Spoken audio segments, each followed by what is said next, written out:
my channel. Wow, didn't expect to cough. Hi guys, welcome. Anyways, we're going to get into a Divine Masculine and a Divine Feminine reading today. Keep in mind, you guys could be a male and a feminine energy, or you could be a female and a male energy. That's okay. It's just a classification of a certain type of energy. The male energy, the masculine, is more giving, more of an injector of energy, someone that kind of puts energy into a situation and has a lot more decisive energy, good at making decisions, quick movements, fast movements, forceful movements, okay? Also not very good with emotions or feelings or intuitive energy, just kind of awkward with all of that, but still into it, just a little bit awkward with it. You know, and the feminines are extremely gifted at intuition and receiving energy, being empathic, psychic abilities, you know, deciphering feelings, also being very indecisive, not sure what's the right decision. Should I do this? Should I do that? You know, feminines kind of play with it back and forth, waiting to get the right feeling before they make a decision, where a masculine won't really search out the feelings, will just kind of make the most logical decision. The feminine will have to make a decision based on emotion. Okay, so there's a very big difference with masculine and feminine energy. Feminine energy seems to be more involved in the esoteric and the spiritual and all of this. So majority of my viewers are feminines, but I do have a few masculines watching me, and welcome. That being said, let's see who's first in the chat. Hey Patrice, hi everybody. And we have Eat Me. She's the first one here in the chat. Eat Me, you get some cards. Please keep in mind, if you want a free card or two for yourself, hit the bell icon, subscribe, and whoever's first in my live chats will get a card.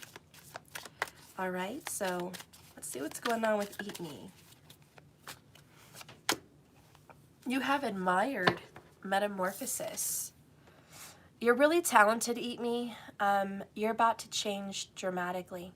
People are hardly going to recognize you. You're loving yourself a lot more.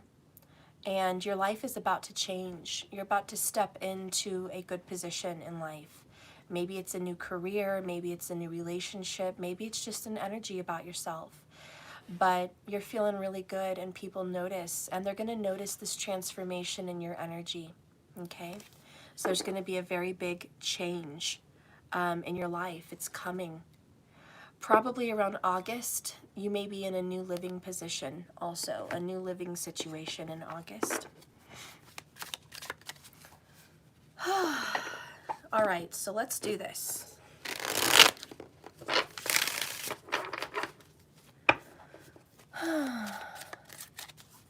You're putting more time into your hobbies? Oh, that's awesome. All right.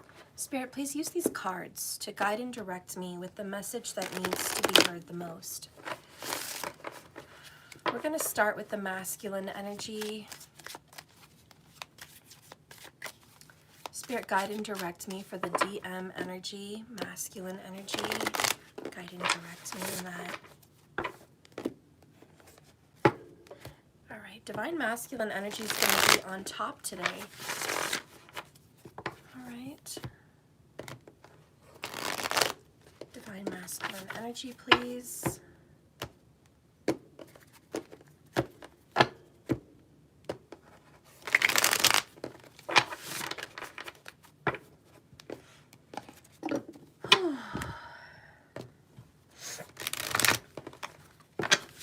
Divine masculine energy, please. Guide and direct me with the masculine energy.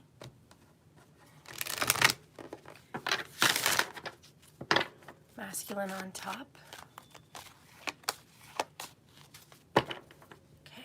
Okay. First card out for the masculine is separation. God, these freaking stuff. Sorry, guys.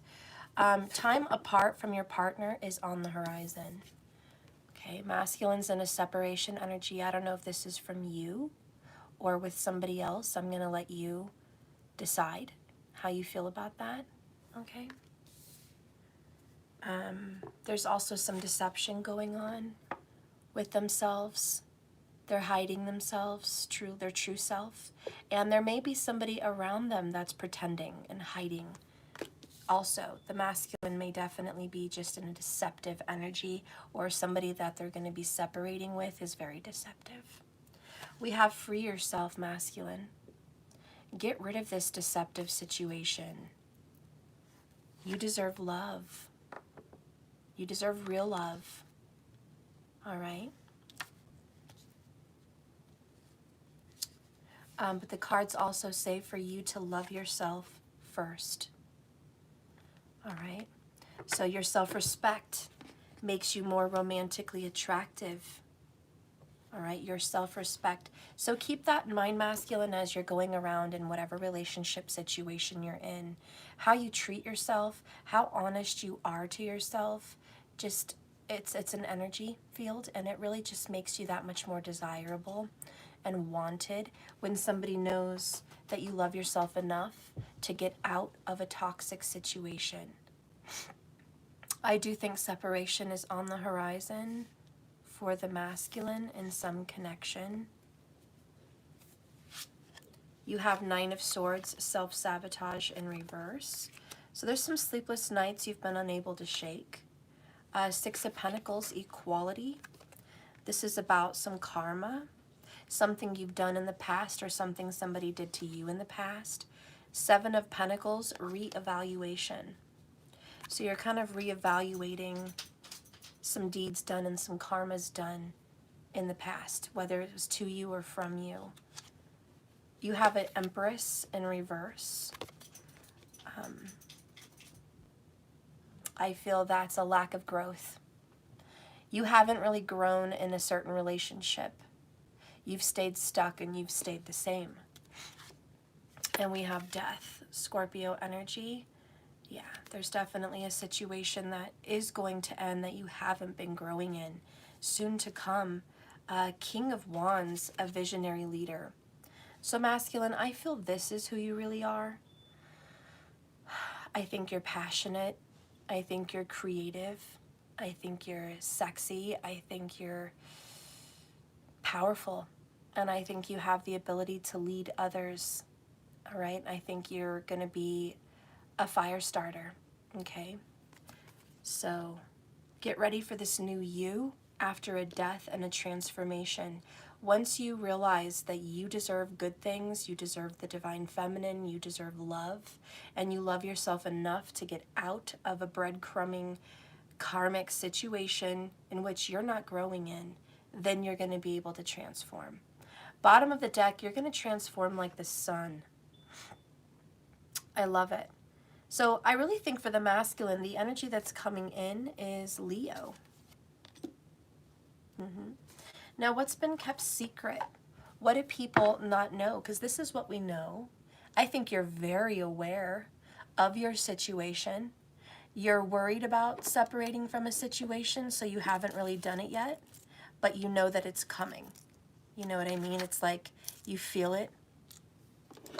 Now I'm hearing this one song, I feel it in my bones. I don't know that song, but I think it's a 70s song. Anyways, that little verse, I feel it in my bones, is what pops out for me for you. So I know that you're going to have to leave something. Maybe it's this journey. I don't know. Maybe it's just singleness that you've got to stop being separated from this person. You're lying to yourself. You're deceiving yourself if you're single. And you're just going about your business. You're just working and you're just, you know, sabotaging love because you're not interested in it. Because love is too difficult. And every time you invest yourself in love, it doesn't work out. You're lying to yourself. You're deceiving yourself. So if you are single, please do not think you belong single forever just because of some previous disappointments, because of some inequality in the past, because of unfairness. I also feel like quite possibly you're still not over a separation in the past. And this is if you're currently single, and maybe even if you are with someone, but there's a relationship that you still have sleepless nights about. You think you sabotaged that relationship. You're taking full blame for the separation of a relationship or a marriage. And you're like, it was my fault. I didn't put in what I should have put in. I didn't do what I should have done. This is a lie, deception. You're hurting yourself. You're beating yourself up. You're blaming yourself for this break. It was not all your fault. It just wasn't. It takes two to make a connection work. And somebody was giving less into a relationship than another. And I'm just saying, somebody who definitely gave less, they could have tried harder. And I just feel like you really tried. You stayed, you were loyal, you were dedicated. This could have been a 6 to 7 year relationship. Okay, however that resonates. Could be a little more, could be less. But you spent years in this connection. You may have had a child with this person, Empress. Okay, thank you, Lola, for the $10 donation on Cash App. Thank you for the energy exchange. I appreciate you so much, Lola. Thank you. So yeah, the Empress is usually a pregnant woman or an older woman or just a mother, okay? It's someone who's been, experienced, had her turn with relationships and family. Oh, my voice is comforting? Well, that's nice to hear. Aww. Taylor King, thank you so much. I appreciate you. So anyways, masculine, I think you're blaming yourself and you're beating yourself up really hard. I also think that it's very possible that you grew up with a very difficult mother, or a very difficult stepmother that treated you kind of the same way, I hate to say it, but the same way that your ex did, which is like you were an afterthought. You're just work hard, play hard, be impressive, and then you'll be noticed, But other than that, not giving you the attention, the love, or the affection that you deserve. And I really feel strongly about that, because this "you deserve love" is like you deserved so much more than what this relationship is giving you or gave you past tense. I just want you to really take that home. I want you to really absorb that, because I think you're beating yourself up with death. And you're just like, this is my fault. I didn't give enough. I didn't do enough. I wasn't enough. Listen, I know as a reader when someone gives. And honey, you gave.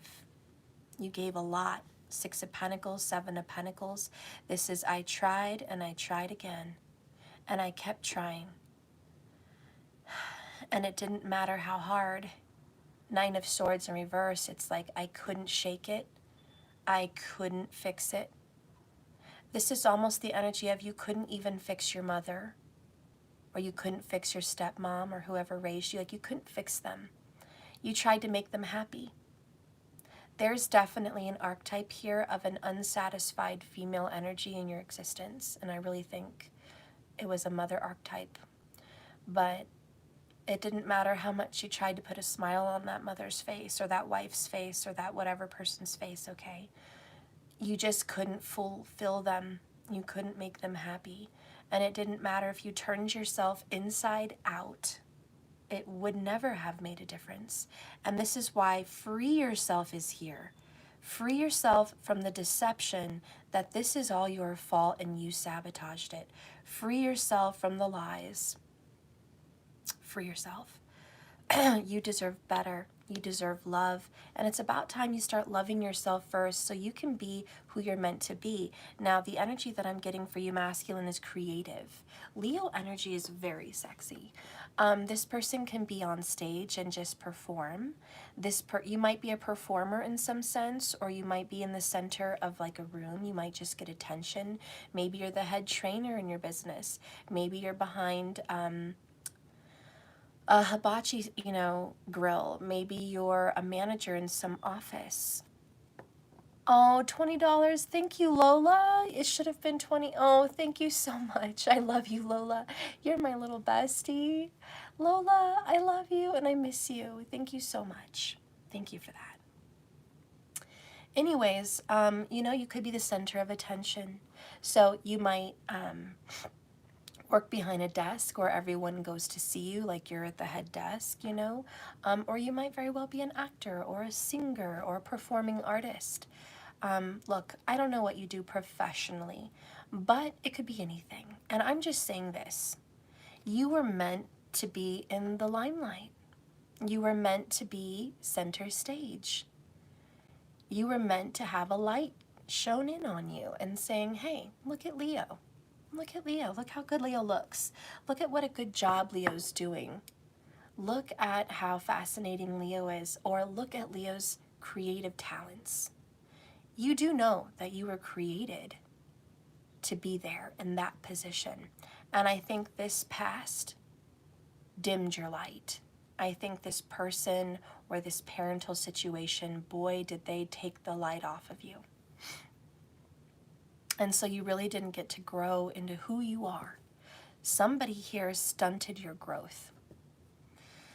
Spiritually, emotionally, your confidence was definitely shattered in this past relationship. I feel like your confidence was also shattered as a child, but certainly in a past relationship too. It was also shattered. And I feel like you didn't deserve that, and I feel bad for you. It's been very hard for you to get your confidence back.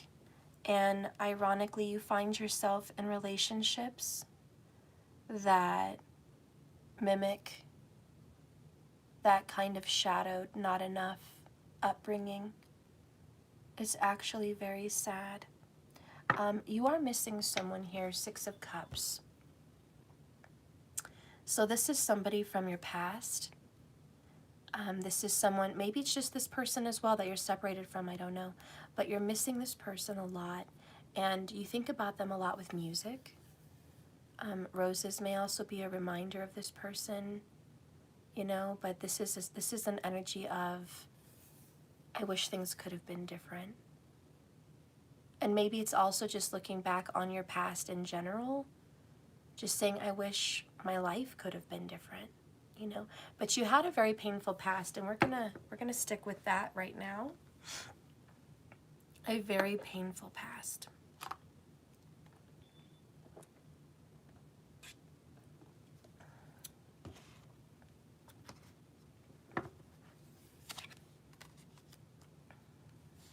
We also have 5 of Cups. Old wounds, just like I mentioned, literally. We also have the Wheel of Fortune.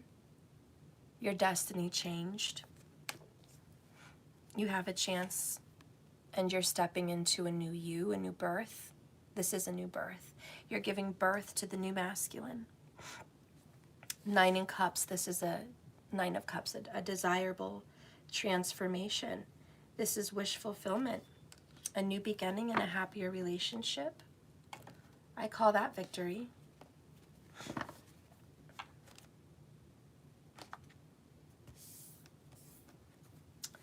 Last but not least, we have the Knight of Cups, a romantic gesture, a love offer, an affectionate romantic action, a love interest offering you their cup. This is a water sign that would love nothing more than to give you all of them. And I'm channeling the song All of Me Loves All of You by John Legend. Isn't that who sings it?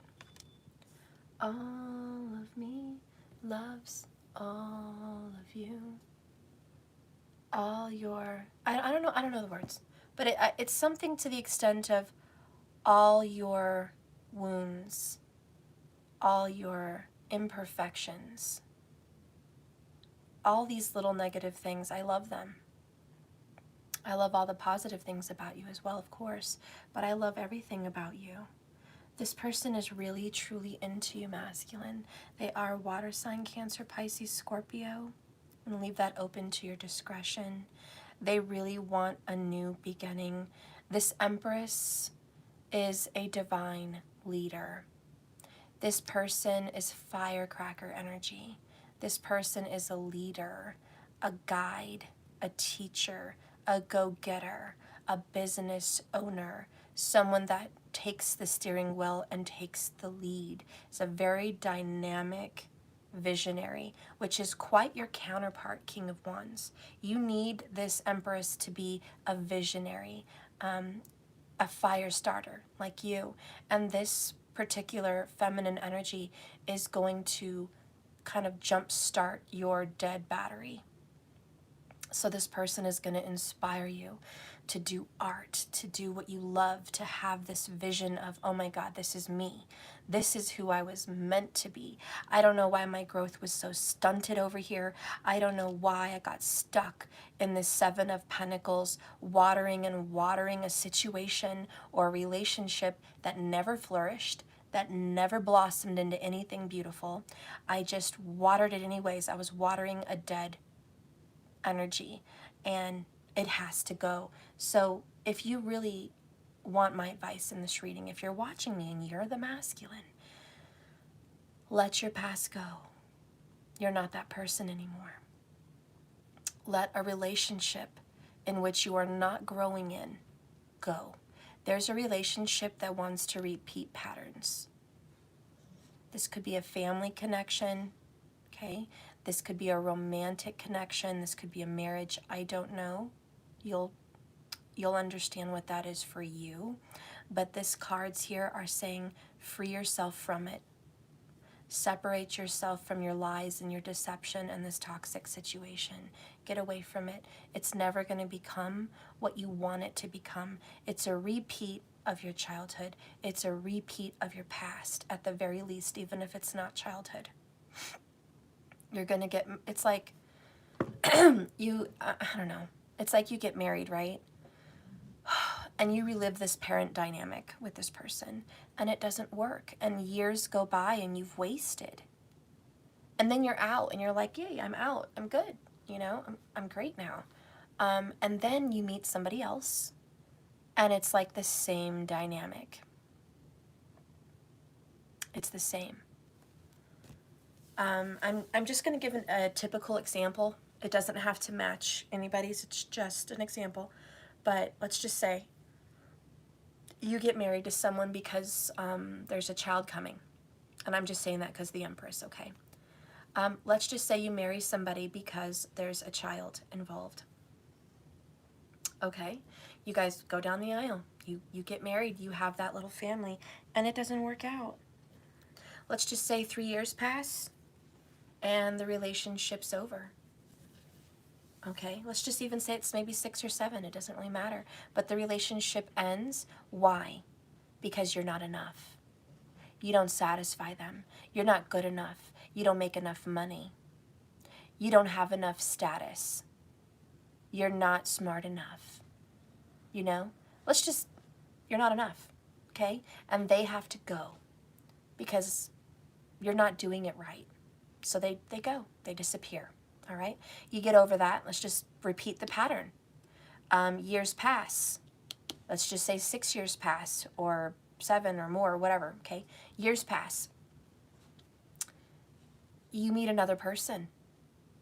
You have another child. Guess what? Now you're rushing to the altar again. It's a pattern dynamic. It doesn't have to fit your situation, although it might. But here you go, rushing to the altar, trying to do the right thing, trying to please mommy, trying to please the crowd, trying to please these families and ease them and say, hey, I'm going to do the right thing. I'm going to be a stand-up person. Let's go get married. Let's do this. I'm going to do it right. Let's say you buy the house, the dog, the cat, you know, let's say you have 2.5 kids. I don't know. Let's just say it becomes this family dynamic. Now you're at home. Now you're living life. Guess what? You're not enough. You're not enough. You can't do enough. You don't satisfy me. You don't make enough money. You don't look good enough. You're not enough. You know, you were a fluke. I don't know what happened. It was an accident. It was this, and that. You're not enough. Bye. Go see other people. Like, this is not working out. I don't want to put any more energy into the situation. And here you are begging, pleading, you know, going to counselors. They're not showing up. You're pleading your case. They're not wanting to hear it. You're begging, please, please, please, can we make this work? I love you. You're loyal and true, and you're trying so hard, and nothing gets their attention. At this time, it's a breaking point. This is just examples, but here's a breaking point. Now you've gone through 2 cycles, both ending up the same. Sumo, settle. Now what happens? You meet a divine feminine. This is all very different. You meet someone dynamic. You meet someone that's a leader, a go-getter. You meet someone that's attractive, confident, visionary. You meet someone that's charming, beautiful, okay, or handsome, you know, but you meet this person and you're like, oh my God, there's something about this person. You avoid it, but they come around again. Somehow the universe aligns your energies, and it's like, what the fuck? It breaks the pattern. It's supposed to enlighten you. It's supposed to be like, wake up.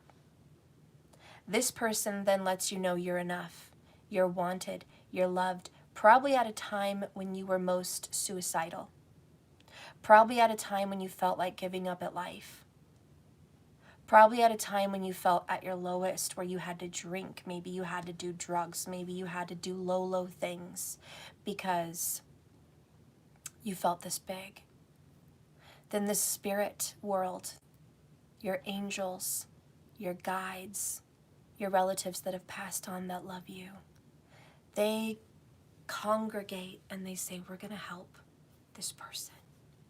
He's our bloodline. He's our family. He needs to break this curse. He needs to break this cycle for us all. So they align with the angels in the universe, the soulmate, or the twin flame.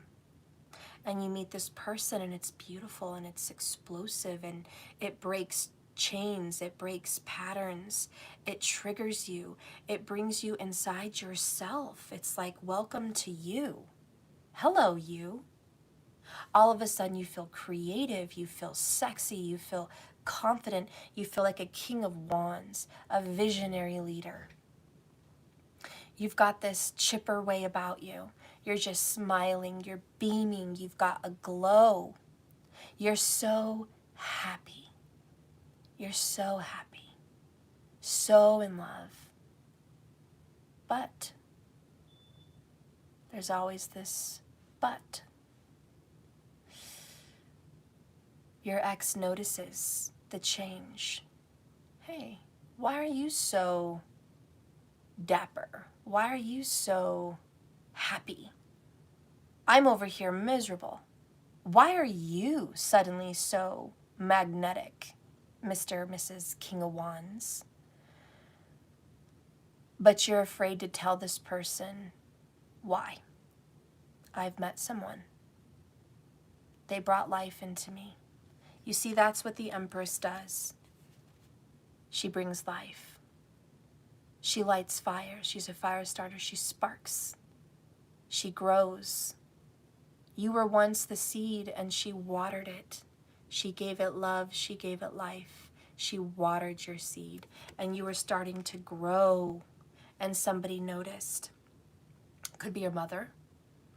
Could be that ex-wife. Could be anybody. But I'm just saying somebody noticed. All right? So what did you do? Did you continue to flourish with the Divine Feminine? Did you grow into this visionary leader, King of Wands? No. No, that was the past. That was a happy moment. No, you decided to continue giving, continue Seven of Pentacles, watering an old situation because they wanted you back. Please come back. I want you back. I want you back. Why? Because you're a magnetic visionary leader now, because you're attractive, because you're confident, because you're a go-getter, because your seed has been watered. Yep, that's exactly why. But something came crashing down because we have death. Something came crashing down. And I really think it's just you stopped watering your seed with the Empress. You allowed that to die. You also allowed that King of Wands to die. For one brief moment, you had control of your life. For one brief moment, you were powerful. Then you gave your power back to this mother, this ex, or this wife, or whoever this is. You gave it back, and you let them take the reins again. You lost your power and control. And I think that's why you went into a depression and a 5 of Cups, where this old wounds just triggered you. This is very old. 6 of Cups is past. Then you've got the 5 of Cups, remorse, guilt, shame, old wounds again, just suffering, just pure suffering about the past. And so you started to kind of go hermit, kind of beat yourself up, just go within and be like, what's wrong with me? Again, what did I do? And you fell down this dark, dark spiral. You were triggered. You were triggered to grow, but instead you kind of grew elsewhere, and you started to wither. You started to die. You started to lose yourself.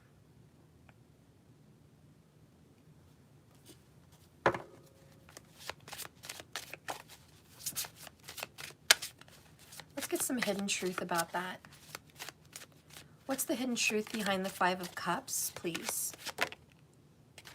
I replay our conversations over and over. You miss that person. You never forgot them. You never forgot the love that you made.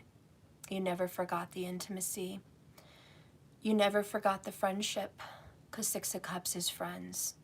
You never forgot that soulmate connection. It stuck with you. It didn't die. And I do feel like we're talking about an old relationship today. This image is a rose with dried up rose petals, and ironically on my desk, I have dried up rose petals. This was a love that was once flourishing that has withered.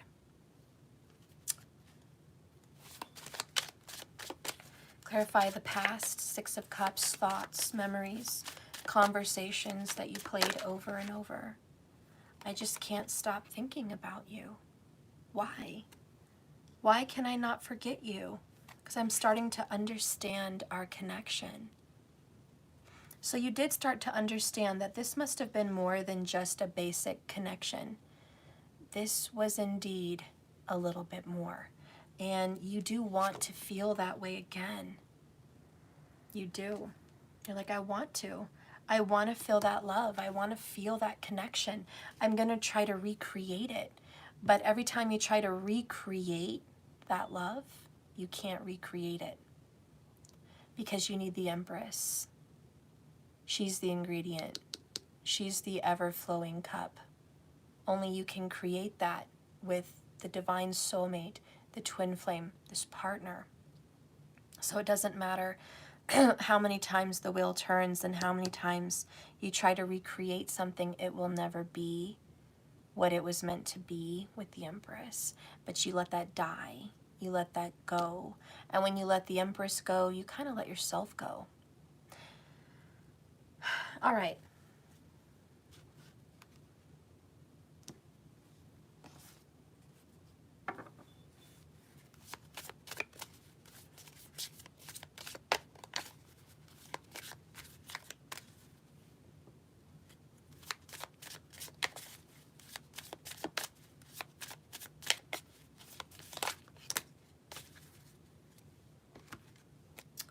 We have unavailable and manipulation. You're easily manipulated. And you've been manipulated to think that you are unavailable to the Empress. Or you've been manipulated to believe that the Empress is unavailable to you. It can't happen. I don't know why you've told yourself it can't happen, But I know for a fact that is a message. It can't happen. It's not available. It's not an option. It's not a choice. I'm sorry, that door is closed. It's void. I don't know who, how could be you manipulating this, but something. A card fell on the floor. Let me grab it. You feel really bad and guilty with the Five of Cups. I'm sorry if I've ever made you question your own worth. You're incredible, inside and out. So you do have some apologies there with that person. You're just like, I'm sorry. I'm sorry that I made you think you weren't good enough. I'm sorry that I made you feel like you weren't worthy of my love, because you are worthy. It's just that I'm struggling because I don't think I'm worthy.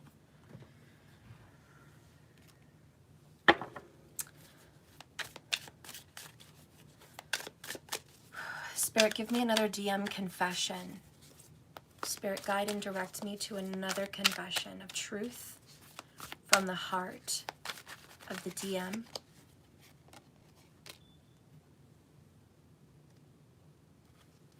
This person may be very musical, maybe a singer, may be able to play the piano or an instrument, or just have a really good voice. I just feel this person is musically inclined. I feel that very strongly. Maybe even a songwriter or a poet. Your scent is addictive, and I swear I can smell you when you're gone. Ooh. And this is not your perfume. This is your energy, your pheromones, your body scent. They just think about it. They have a very good memory. They can remember your body scent. So yeah, this person feels like you're still around even though you're not. A masculine, you think of your feminine empress even when she's not there. I'm addicted to your body, your mind, and your soul. So very strong chemistry here. Very, very, very, very strong. You're the most beautiful soul I've ever known. It just blows my mind that you could love me. So the Empress is powerful, magnetic, sexy, hot, right? And as a masculine, you just don't understand, honestly, at a subconscious inner child level, that this Empress that has all this ability could really love you. Do you understand that that is a low self-worth? And do you understand where that came from? Your childhood. You have a very low self-worth. You do not believe that you are worthy of that kind of love. That's why you'll turn the Empress inside out and upside down and death and push the Empress away, because I know for a fact I don't deserve that. I know for a fact I'm not that desirable. I know for a fact I'm not that King of Wands that deserves the house on top of the hill and the nice cars and the nice clothes and their own business and the managing of their own schedule and the happy family. I don't feel I deserve that. I don't deserve that. I just don't, not at an inner level, not in my mind, not subconsciously. I don't deserve that. That's not my lot in life. That's not me. That's just not my number. Wrong. And that's why you've been triggered by this divine feminine to say, wake up, snap out of it. You've been deceiving yourself. You are worthy of all those things. You deserve love. Look at that. Oh my God, I want to cry for you, masculine. You deserve love. Love yourself first. Know that you deserve to be happy. But you just don't feel that you do. And this is a subconscious level. The next card is, listen, I catch myself imagining our lives live together. I do imagine it. I can picture it. I can imagine what life would have been like had I been with you. and how it would all work out. And I know that you would treat me like a king, the king that you are supposed to be. That literally just makes me want to cry. It's just sad because you know for a fact, and you're probably a Leo king, you know for a fact that your feminine would have treated you like the visionary leader that you are.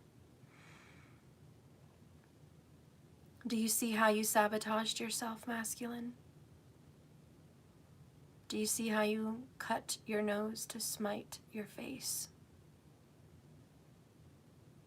You subconsciously, internally, and emotionally, at a very low level, cut this beautiful moment out of your life by choice.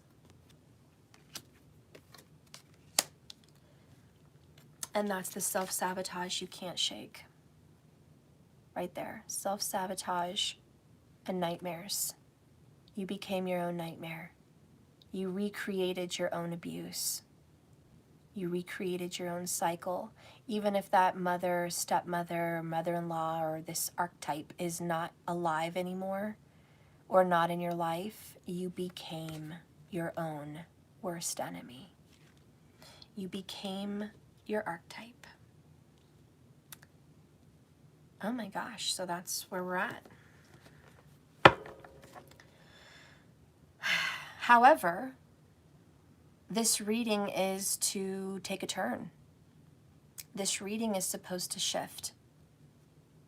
Now that we've touched on your insides and we've touched on your past, which is very painful, and we've possibly touched on a current repetitive cycle that you're in again, the Wheel of Fortune is present. You and like 100 people here, so 10 and then 100. Let's just go ahead and say, come on now, this is a definite new beginning. If you're watching the clock on your phone or anywhere and you see 1010, it's the angels trying to say new beginning, new path, fresh start. You also have a 0, so 100, 100. Isn't that amazing? 10 and the 0. It amplifies the 0. The Fool is a brand new journey. It's an activation. It's a fresh new start. It's also very strong and indicative of a birth. The birth of a brand new you. The 9 of Cups can be seen as a birth also. This pregnancy. You're ready to be born. You're ready to be born again. So you're gonna have another birth. And this is a birth, death, paradigm birth situation.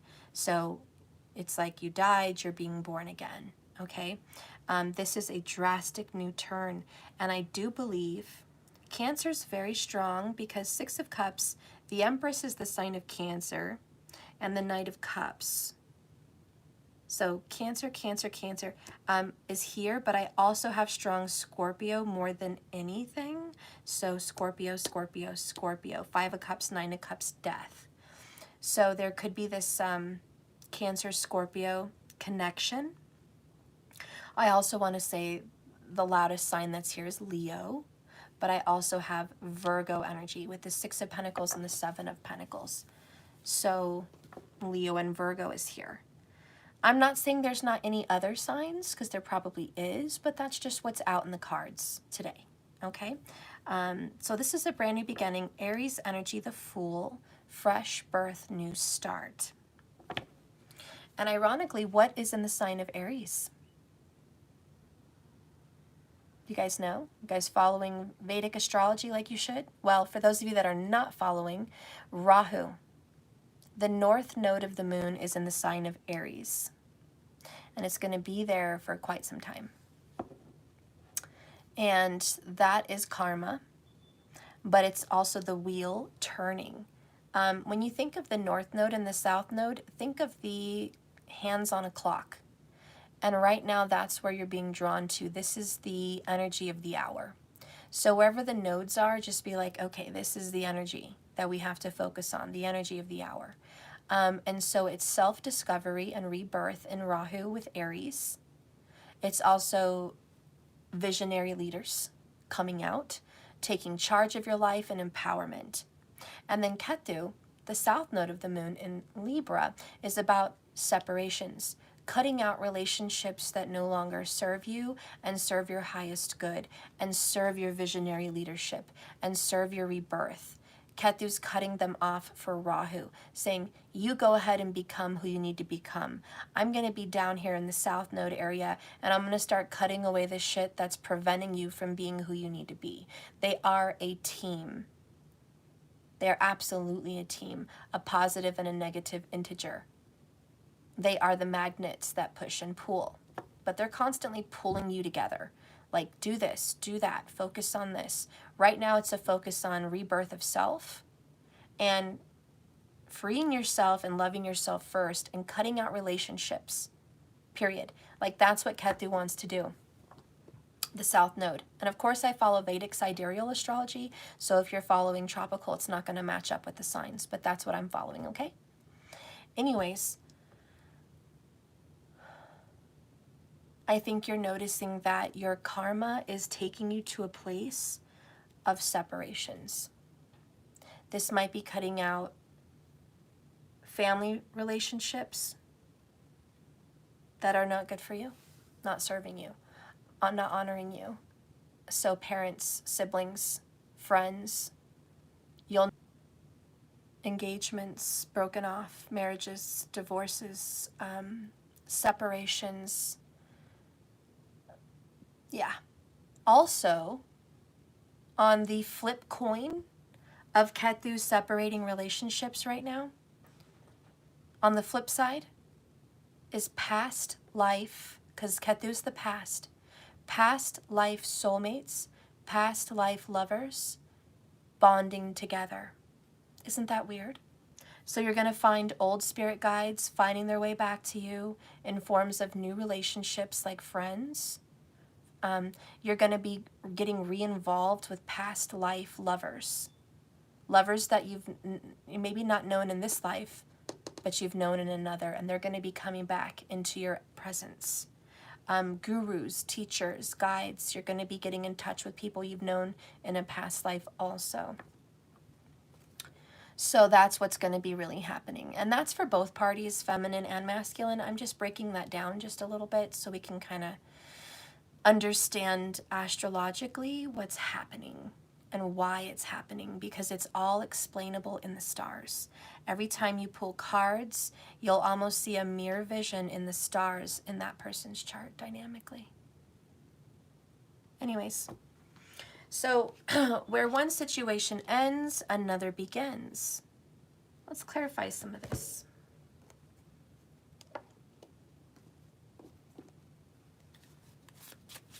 Spirit, please guide and direct me with the Wheel of Fortune and the Fool card.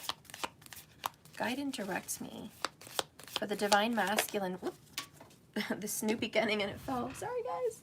Again. Oh, twin flames. Okay, just right out of the box. Boop. There it is. Peekaboo. Hi. Yeah, we're Ketu. Yeah, we're the south node of the moon.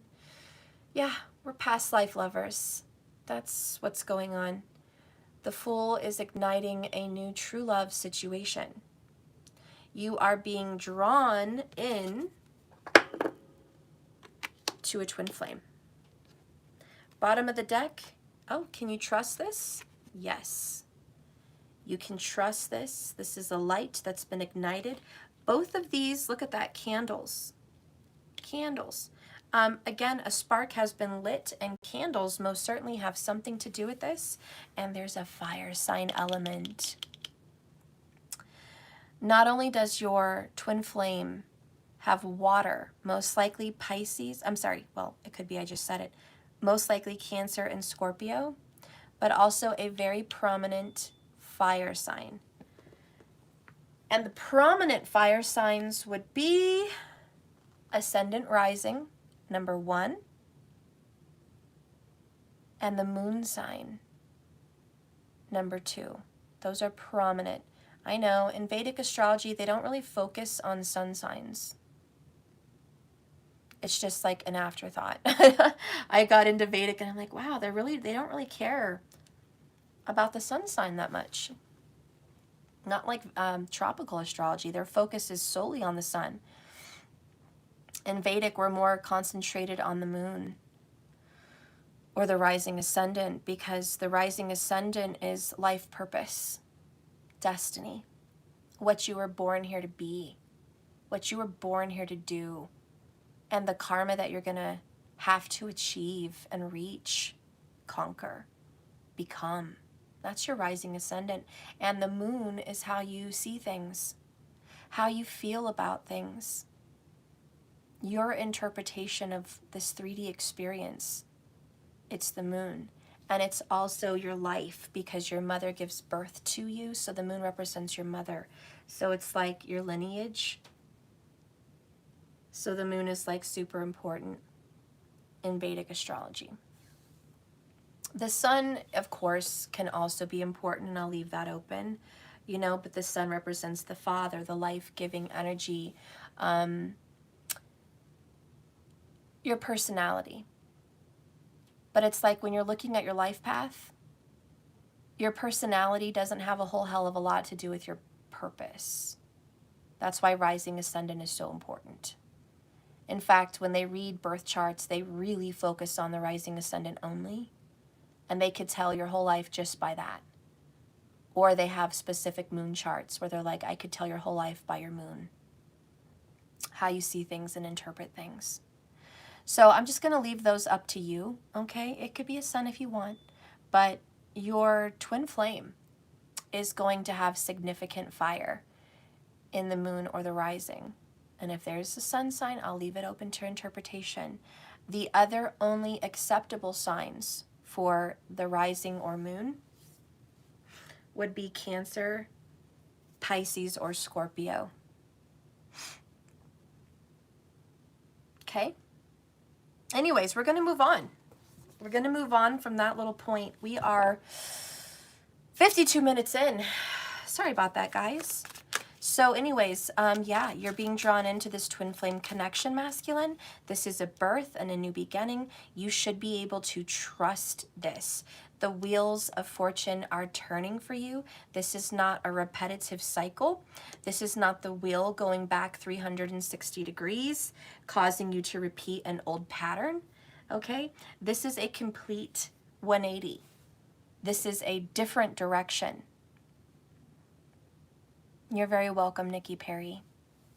Yeah, this is a whole new direction, a whole new world. This is like Aladdin and Princess Jasmine, a whole new world. Let's get another confirmation about your lover. Well, actually, yeah, let's actually hear from your lover. Yes, let's hear from your lover. Or this Empress, I'm sorry, it doesn't have to be a lover, it's just the Empress. It's twin flame. Let's hear from your twin flame. Twin flame, speak through the cards. Let your higher self speak through the cards. You came closer than anyone. You're the one. Your twin flame, your Empress is like, you're it. You're it. That's it. There is nobody else. There's nobody else that touches me the way you do. There's no one else that touches my soul the way you do. You're it. In case you didn't know, I think the masculine's like, oh, Empress, you've had people before. You've been in other relationships. You've had other connections. You've probably had better connections. Our connection's been so shitty. How could I be the one? And the Empress is like, no, fuck that. You are the one. I don't ever want to hear you say that again. I know my heart. I know my heart. I know my heart. No one's going to tell me I don't know my heart. Let's get another confession. Thank you so much for the compliment on my nails, guys. I appreciate that. Yeah, I painted them late last night.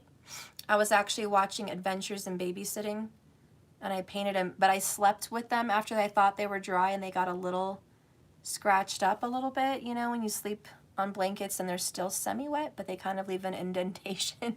So I'm going to have to repaint them today, put another coat or something on there. But yeah, I just wanted to have nail color, you know. I was like, I need to paint my nails.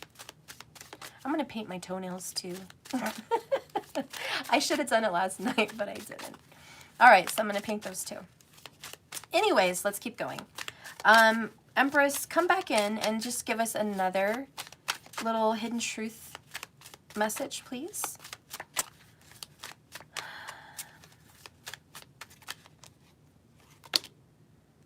The timing just wasn't right for us.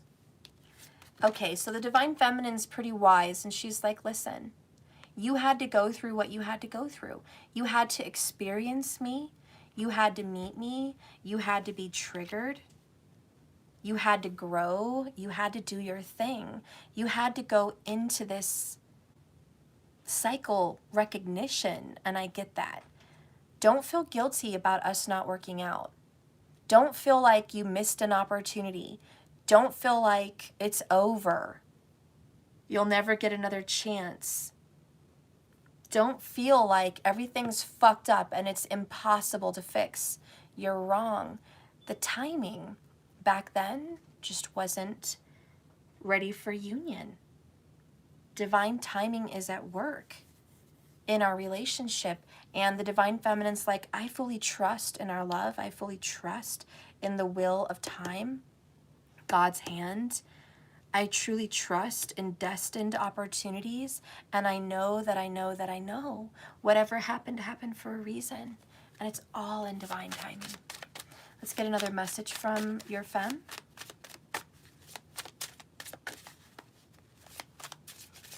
Ooh, 444.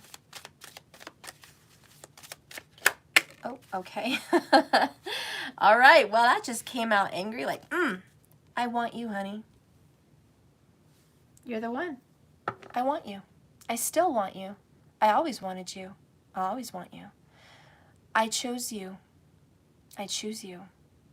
I want you. I want you above everybody else. I want you above anything else. You are the one. Remember, you came closer to me than anyone. I want you. I don't care what you say.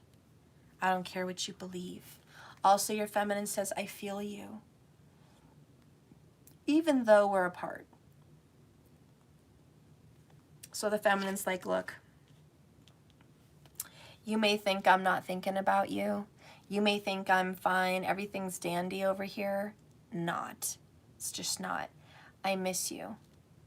I feel you all the time. I desire you. It's you that I want. I've already made up my mind. Okay? That's what your Divine Feminine feels. Bottom of the deck, my life is not as together as it seems. Your Divine Feminine is missing out on shit also. You may think your Divine Feminine is happy and the grass is greener on the other side and she's just fucking flourishing and she's like, woohoo, rock on. I've got my shit totally together. Wrong.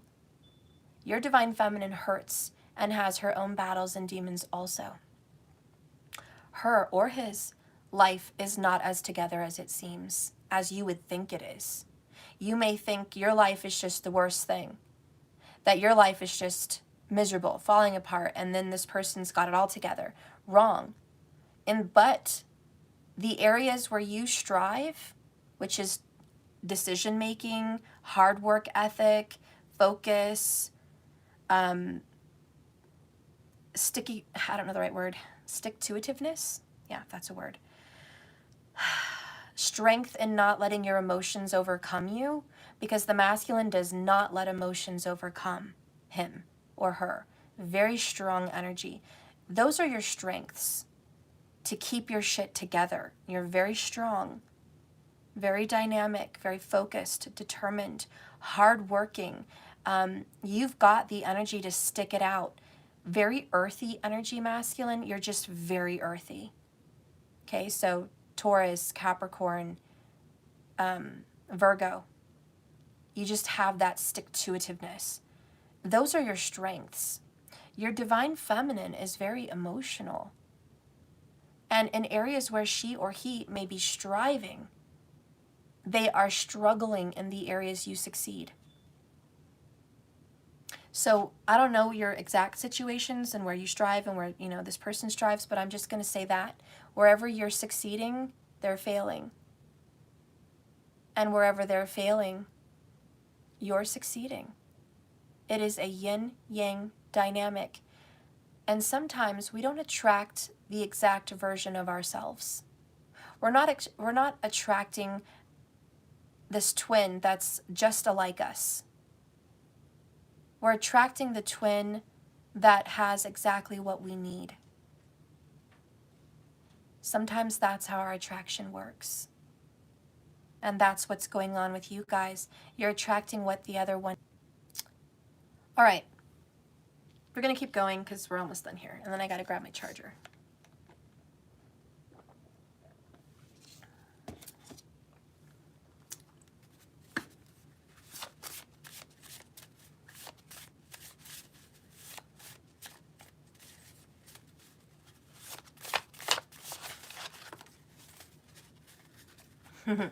Just like the Divine Feminine said, divine time, not just yet. This is all in perfect divine timing. That's why the Wheel of Fortune is there. You also got just, is this one? Yeah. Just done. Just fucking done. Okay, you guys are done with the struggle. You're just tired of struggling and just, ugh. And look what's coming up for you guys. Reconciliation. It's beautiful. You guys get to reconcile. There is going to be this beautiful coming together again for the both of you. This is what's in the cards. This is what's coming out. Knight of Cups, a romantic gesture. Love coming back into your life. Spirit, please clarify the romantic gesture, the Knight of Cups. How is this going to come in? Healing. As soon as you guys start healing those wounds, boom, romantic gesture. It's like the more you guys love on yourselves, boom, the more you guys can reunite.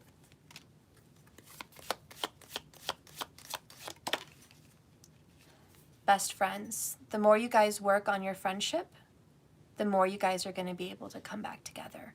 So there is this beautiful bond. You guys are best friends. Do you know that? Masculine, you and your feminine, best friends. Like you guys could really talk about anything. Yeah, there's going to be some tough conversations. And I'm not saying you guys agree on everything because you're best friends. No, there's going to be disagreements. There's going to be challenges. But best friends always forgive each other. Best friends can always come out of a hardship together. They just do. Because best friends really know the truth about one another and they love that person no matter what, even in the fuck-ups. And that's what best friends are all about. So it's a very refreshing friendship with your twin. Some other energy that's going to be coming out now with the Knight of Cups is literally right now on the clock. Like as of right now in the current energy, there's going to be some apologies. I'm sorry. I'm sorry I left you out in the cold. I'm sorry that I hurt you. I'm sorry that I was in a bad headspace. I'm sorry that I was detached from our connection in some way. I'm breaking up with that karmic or karmic cycles, you know, old paradigms, old family curses. Just I'm breaking karmic chains. I'm not going to be bound by karmic stuff anymore. And then we have communication. So there's going to be a lot of texting, calling, talking, just chit chat coming together. Communication is coming back in with the Knight of Cups. So dare I say that communication for this couple that I've been really honing in on is happening within 30 days. Within 30 days, there's going to be communication and healing. Within 30 days, a friendship is going to be sparked again. And within 30 days, there's going to be either the beginning of breaking karmic relationships or cycles or patterns, or the finale of breaking them up. One or the other, okay? And last but not least, we have chemistry. So there's going to be intimacy. There's going to be romance. That Knight of Cups romantic gesture is sure to come. There's going to be this beautiful bonding between the two of you. So yeah, I do see a lot of beautiful romantic connections between you and your divine feminine. That's definitely coming in. This is that rebirth. What do you need to know about your love? or your deep connection. We don't have to use the word love, but what do we know about your deep connection? What do we need to know about this bond? I feel like picking that one.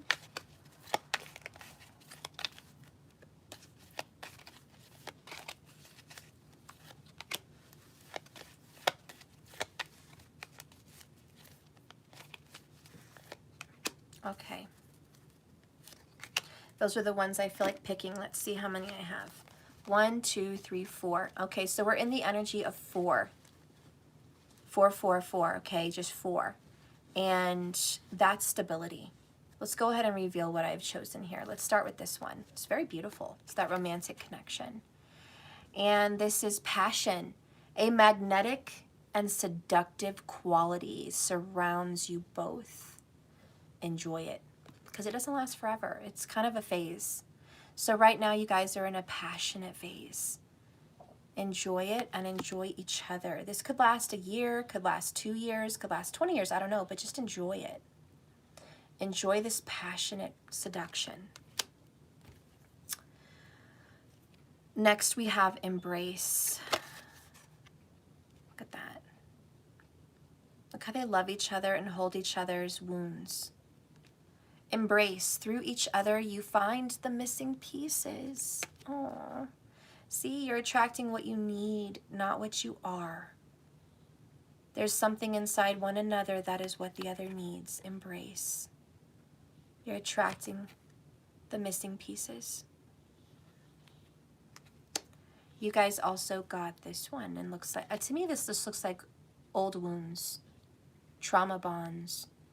It says, imagine all unwanted thoughts, all these negative thoughts, these doubts, these fears. Imagine them dissolving into light, creating room for new opportunities and possibilities for your life. Yeah, transmute the past. You guys have some pain, old wounds. And if you relive them and you focus on that shit in a negative way, how is that going to heal? I need you to transmute those negative doubts and thoughts into love. You can heal old wounds that way. Next is this one. Oh, guys, this is the energy of forgiveness. Look at that. Guys, forgiveness. Stop focusing your energy on past events. For life is too precious to waste. It already happened. It's over. You can create your reality by what you think, dream, and imagine. Yeah. Sumo. Yeah. Oh, guys, that is beautiful. Masculine, you're lucky. You're very lucky. You have someone that loves all your faults. You have someone that knows what they want. It's you. You have someone that's wanting to heal and forgive. You're lucky you have a best friend that is also attractive and totally into you. You have met that twin flame, and that person is coming back. Don't sabotage this with negative thoughts of the past. It happened for a reason. It was a lesson, not a life sentence. What do you need to know in this connection?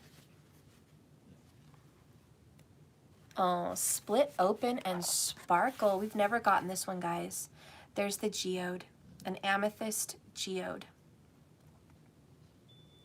So amethyst may be a go-to stone for you.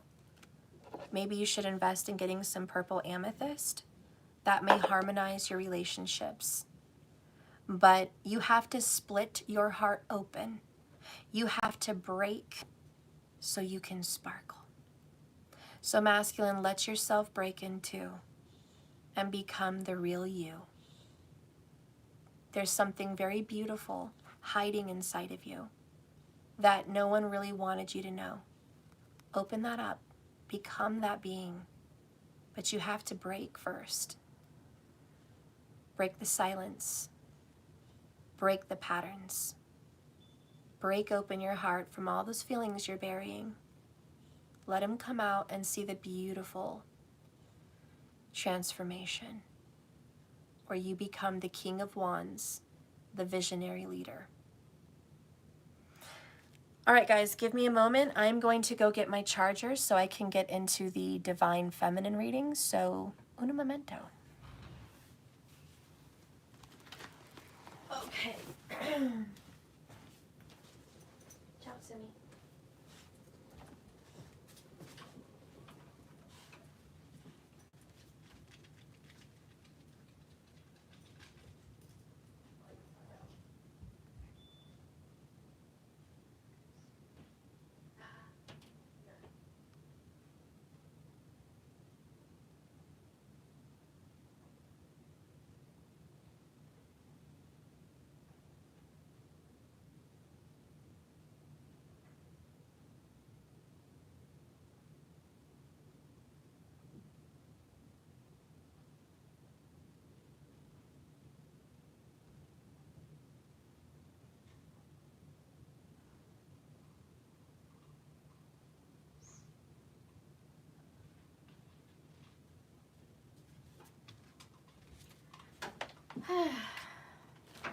And I just saw the cutest little squirrel, guys. Maybe there's a message for you about a squirrel. I don't know.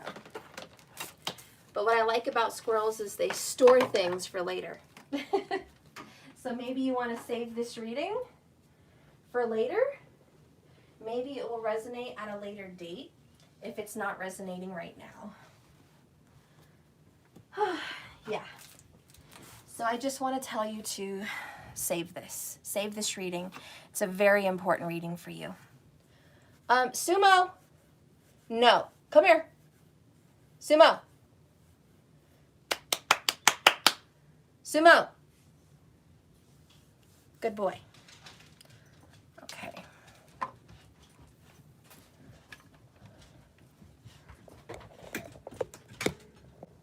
Okay, my little pony. All right, so that was a nice little intermission. I'm gonna have some more Skittles, because yeah, Skittles are good. Taste the rainbow. Okay.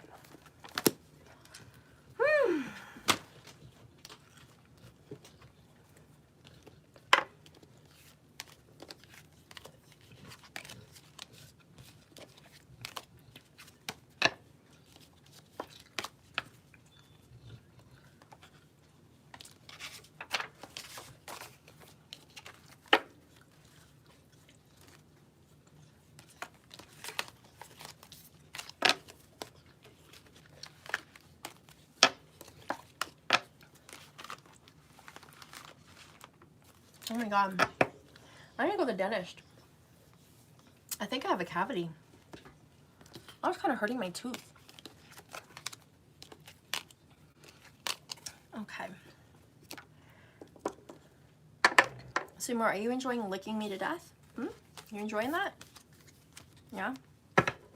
My leg got a nice bath. Thank you. Thank you, Simi. I sure needed a bath.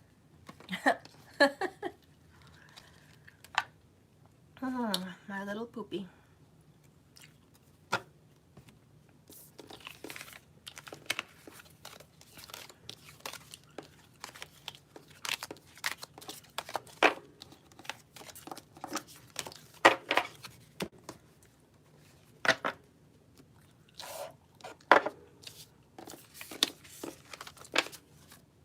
All right, are you guys ready? We are at 74 minutes and we're getting into the Divine Feminine. We'll do 74 minutes and about 30 seconds.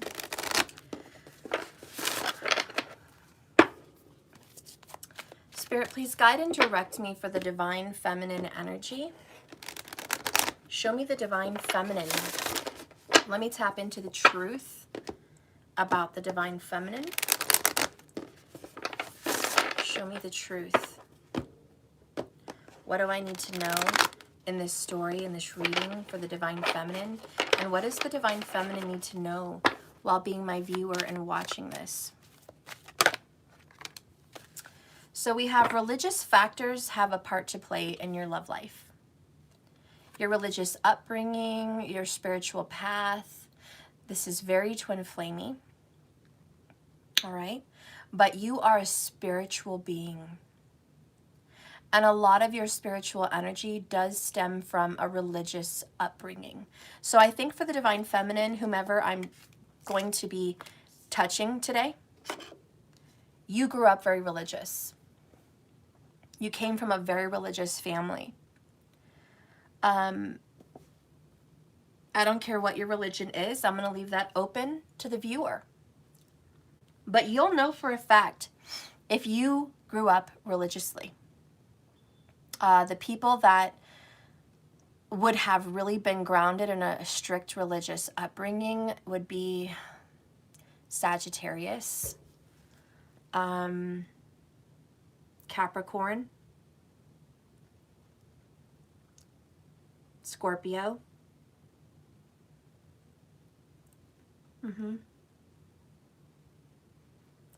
Yeah, I'm sticking to that. Scorpio, Sagittarius, or Capricorn. You would have grown up very religious. I'm also feeling Taurus. Taurus, Capricorn, Sagittarius, and Scorpio. I need you to keep an open mind because your soulmate may differ from your usual type and expectations. So your soulmate's very different. Your twin flame, your soulmate, super different. Like, I think whomever you've been used to dating, the certain types, the certain kind of people, what they look like, their height, their religious upbringing, it's different than yours. So this person that you're going to be involved with, very different from your style of person. They may even be a completely different culture, background. They may have a completely different spiritual belief or system. You are going to be connecting with a past life relationship. You've known each other before. Huge dynamic. You're going to feel as soon as you run into this person, wow, how do I know you? Where do I know you from? I know your soul. You don't recognize their face. You recognize their soul. Retreat. It's time to disconnect from the world. You'll have a lot of escape energy with this person. This person is also a runner. This person escapes from you, disconnects from you. This is a very heavy sign of a Jupiter in Scorpio or Jupiter in Pisces.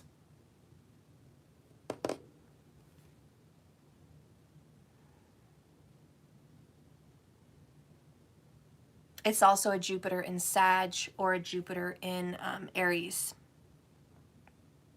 But this person would be kind of an escapist. This is your true love. This is the romance of a freaking lifetime. Bottom of the deck, we have reconciliation. Someone from your past is returning to your life. You've definitely known this person before.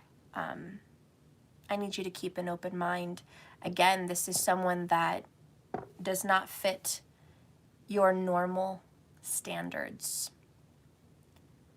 I know, for example, like in my situation, I'm just going to share just a little detail. And that's my dog snoring. Okay, A, I like cat people because my dad was a cat person. B, I like people that or different than me. I was really attracted to Irish or Scottish guys. Like that's my go-to. That's my type. You know, it's usually green or blue eyes, 6'6", 6'2", 6 foot at least, you know, muscular. Yeah, so I had a type, guys. And as far as religion or spiritual upbringing, I wanted them to be Christian or Catholic, because, you know, that's kind of how I grew up. but my twin flame is totally different. Yeah, totally different. I'm just going to leave it there. I don't want to go into descriptors, you know, for anonymity, but I'm just going to say that my twin was completely the opposite of all of that shit.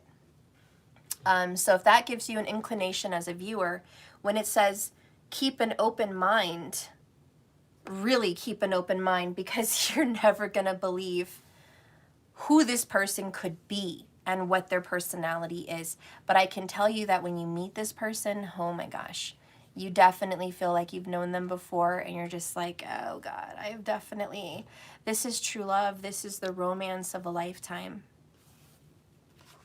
The romance of a lifetime.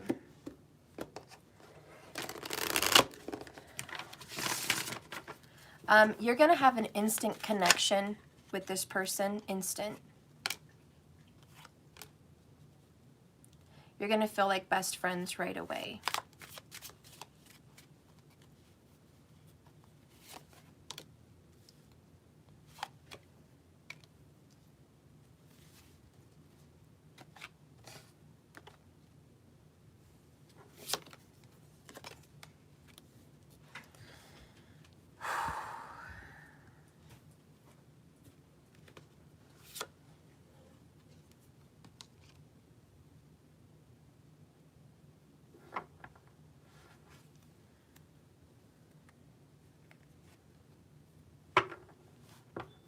These two things wanted to pop out.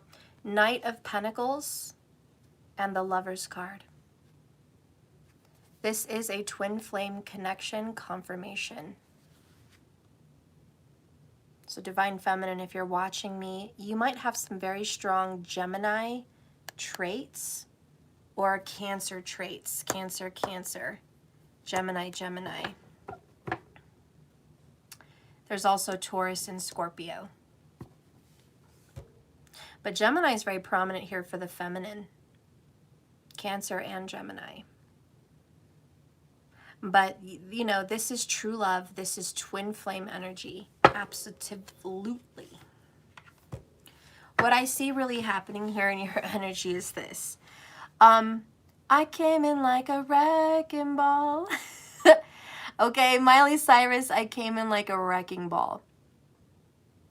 This person came in literally like a wrecking ball and just like just threw a bomb on your life.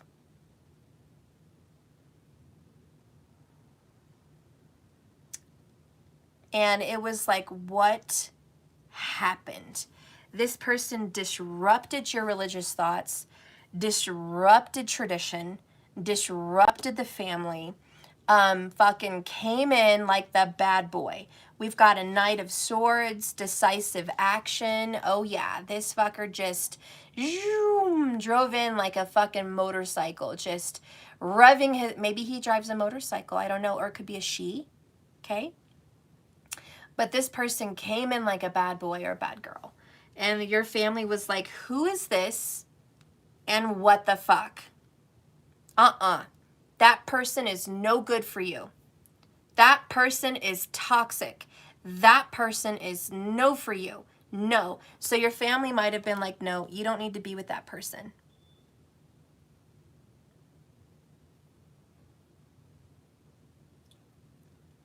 $111 people in the room. 111 may also be prominent for you. Listen.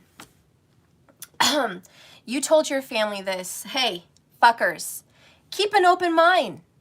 This person is very different from our family, but I love him or I love her. 4 wands, foundation and commitment. I'm going to marry this fucker. You're like, I'm going to marry this person. I don't care what the fuck you say. I'm going to marry them. I'm going to fucking marry them. I want to marry them. You brought this person home, or you told your family about this person, and you're just like, I'm in love.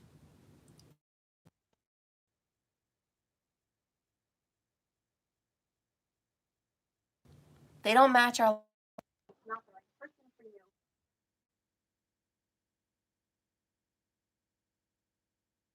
you. is all fucked up, or you guys are just too fucking different. There's no way that this could actually work. And you're like, excuse me, last time I recalled, I didn't ask your permission. Oh boy.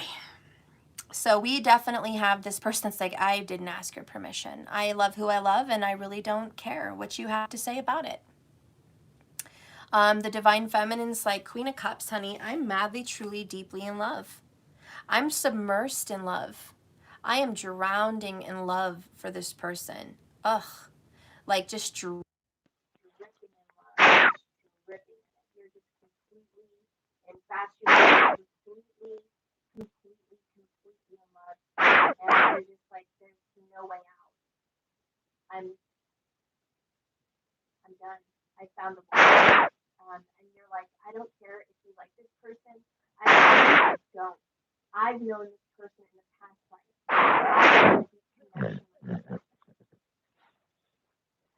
The love and the romance and the chemistry is on point with you guys. Oh, there's a mic problem? It's a Mercury retrograde.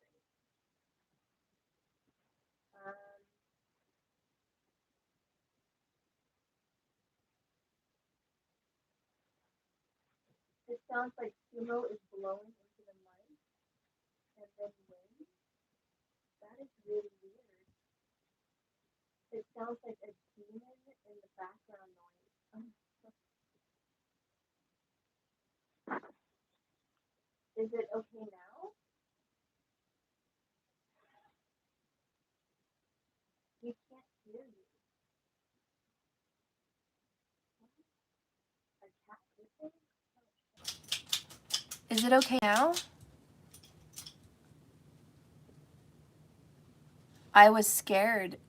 Oh my gosh. I don't know what the fuck's going on, guys.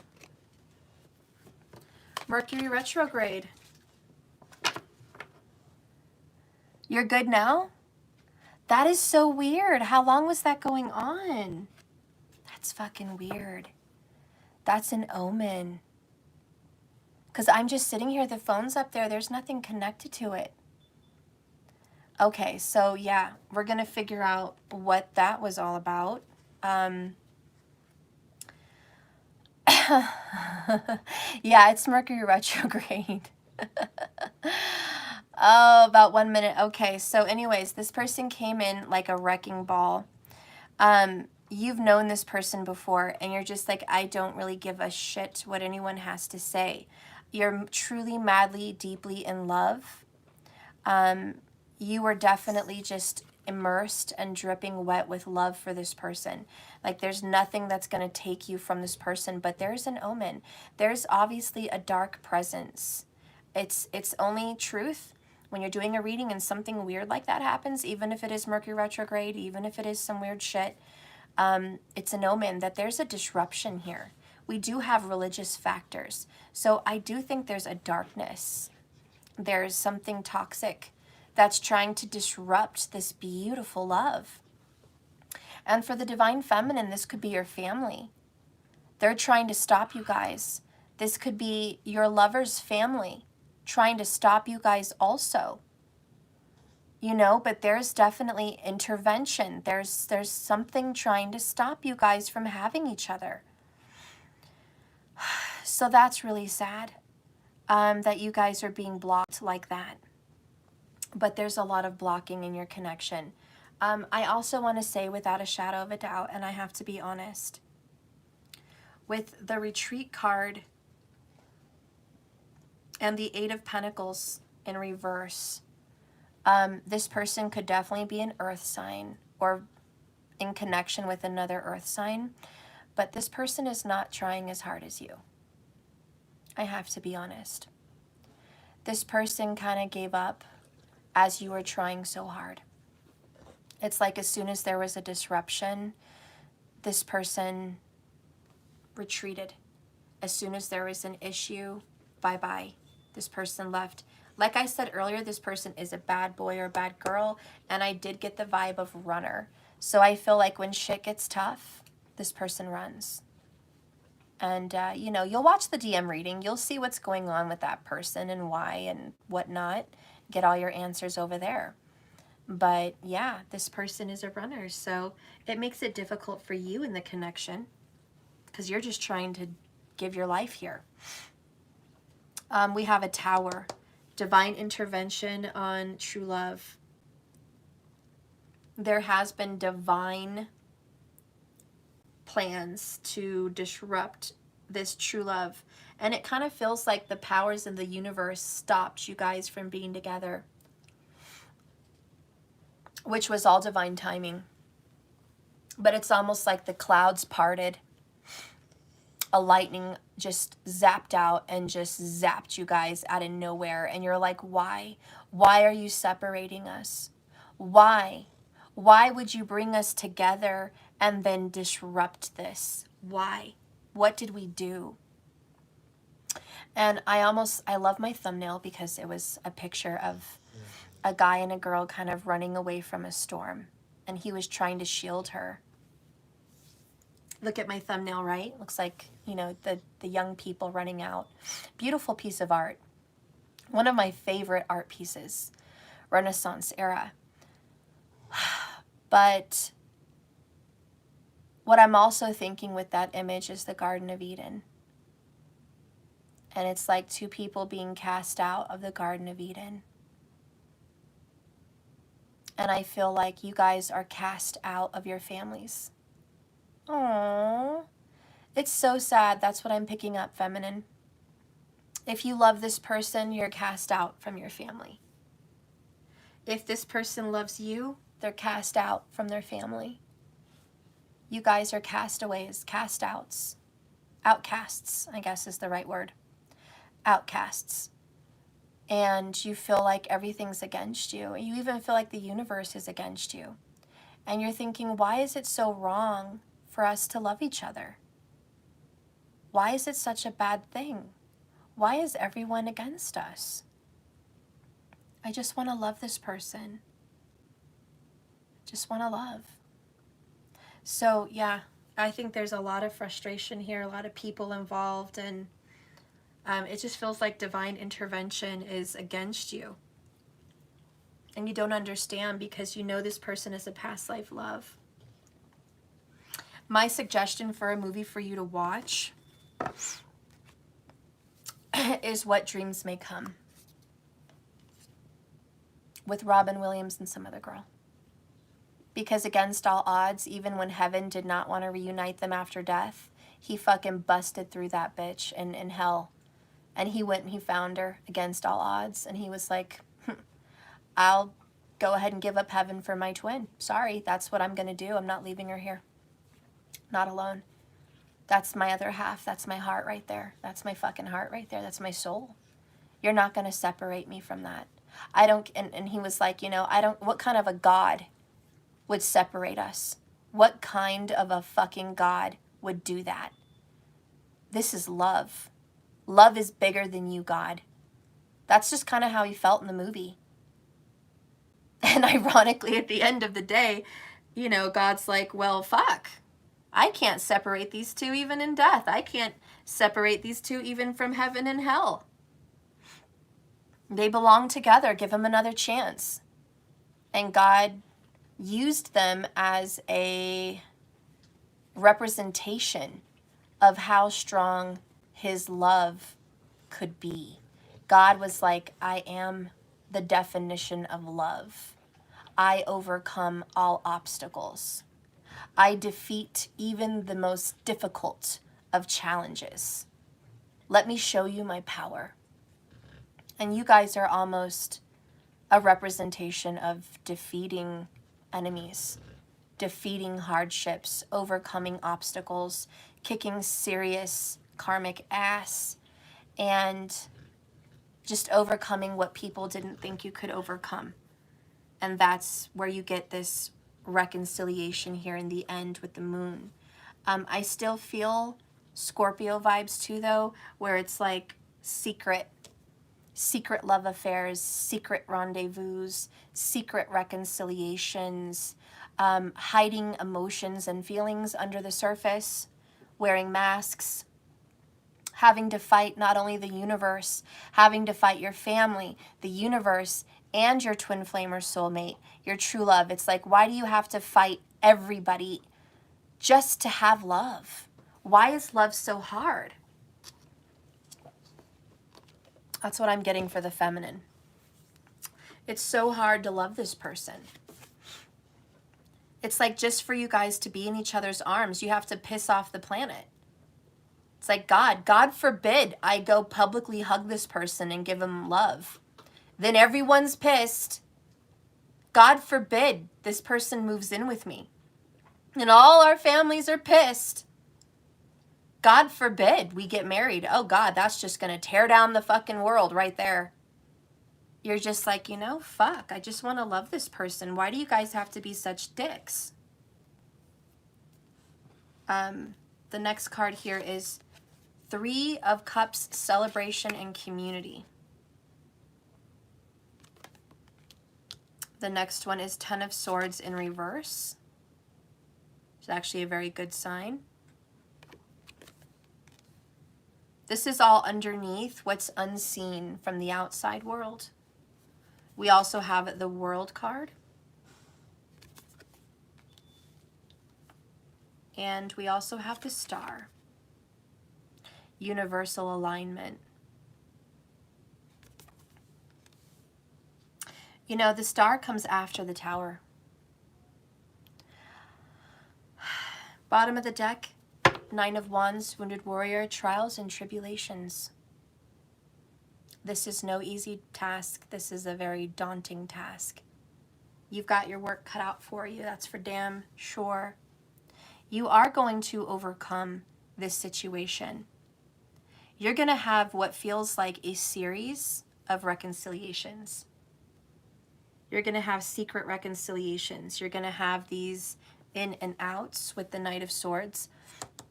This person's going to come in, vroom, vroom, on the motorcycle and like come into your life quickly and then vroom, vroom, back out. And so there's going to be a series of that, which is another reason why everyone's talking so much crap about your connection. They're like, listen, why do you even care about this person? This person's in and out, and you're just like, you don't get it. You don't fucking get it. And I don't know how to make you get it, but you don't get it.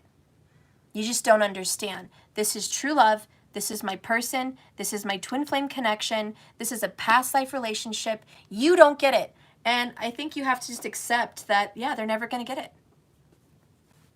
Not everyone has to know your side of the story. Not everyone needs to know all the details of your life. These people don't need to understand and be convinced of why you love this person. Spirit's like, let that go. I'm teaching you a lesson. It doesn't freaking matter what they say. Why do you care so much? This is a very hard lesson for you to learn. And it's probably a very hard lesson for your twin flame to learn. It doesn't matter what they say. This is one of the most difficult trials you guys as a couple are ever going to have to overcome. Forgetting about other people's opinions on your relationship. This is what this twin flame connection is. Yeah, so if you're resonating with these signs, you're resonating with this story, you know this is your battle. You know your battle is to love each other and build a life regardless of what people say. And, you know, Queen of Cups, I think she's already there. I think Queen of Cups is just like, I don't care. I don't care what people say. But I think this secretive, wearing the mask, wearing a helmet, Knight of Swords, I think he cares. And it's like, no, we have to keep this a secret. There could be a very different age gap. There could be a whole very different culture, race situation. There could be a divorcee stigma attached here. There could be some kind of, you know, rumors situation here. And all of that has a say. And that's why we really have keep an open mind. And I know you do. And I know you are keeping an open mind. But I think you're praying to God that your twin flame keeps an open mind. You're sitting here just like, I love you. Three of Cups, I want to celebrate with you. I want to get married. I want to have babies. Four of Wands, I want to move in. I want to have a house. I want to have a marriage with you. Lover's card, you're the one. I'm super in love and super happy. You're ready to do this like now. You were ready to do this yesterday. But this person silently, 10 of Swords, blocks you. This person's like, no, we need to be a secret. No, we have to keep this under wraps. That's why this person's not putting in the work like you are. And you're not going to stick around like this. You're like, I'm not going to sit here and be a secret forever. Cycle completion. This might have been a past life marriage that was like this, or a past life you couldn't get married, or a past life you were kept apart because of people. You know, there was some kind of a paradigm in a past life that prevented you both from being together because of society or family. This is definitely a past life situation. And there are triggers and feelings and hints in this life of class, differences of class, differences of race and religion, differences of money, status, differences of all kinds of things. Like there are hints in this life, kind of similar. It's not the same, but they are similar.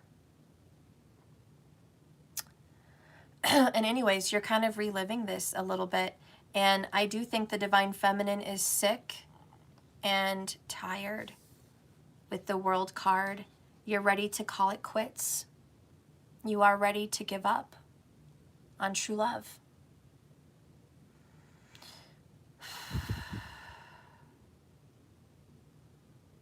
Doll, no one can be out. You're either in or you were never in. There's one thing I will validate on this channel that I know to be true. Where's the Bible that I'm reading this from? It's not. It's a knowing. And I feel I am a very in tune psychic, so I have a knowing. I just have a download of it. You are either on this journey or you're not, period. There's no false anything. When people say false twin, they're not on the level. When people say false this, false that, no, they're not on the level. They're not in tune with their intuition. There is no false. There is no confusion. It's non-existent. There is no confusion. It's just not possible. It's just not. It's you're either breathing or you're not breathing. It's like that for the twin flame journey. You're just either totally knowing you're in it and you're breathing in that air and you're breathing and you know you're breathing, or you're not and you're aware. You're not fucking breathing and you're aware you're not on a twin flame journey. There's no, I'm confused. Are you going to be on a twin flame journey and be completely bothered? Yeah. Do you have your own trials and tribulations? Bet your ass you do. Is yours the same as another person's? No. Is everybody on the twin flame journey? No. Does everybody have a twin? No. Sorry, no. There's a lot of different journeys, guys. There's divine soulmate journeys. There's karmic journeys.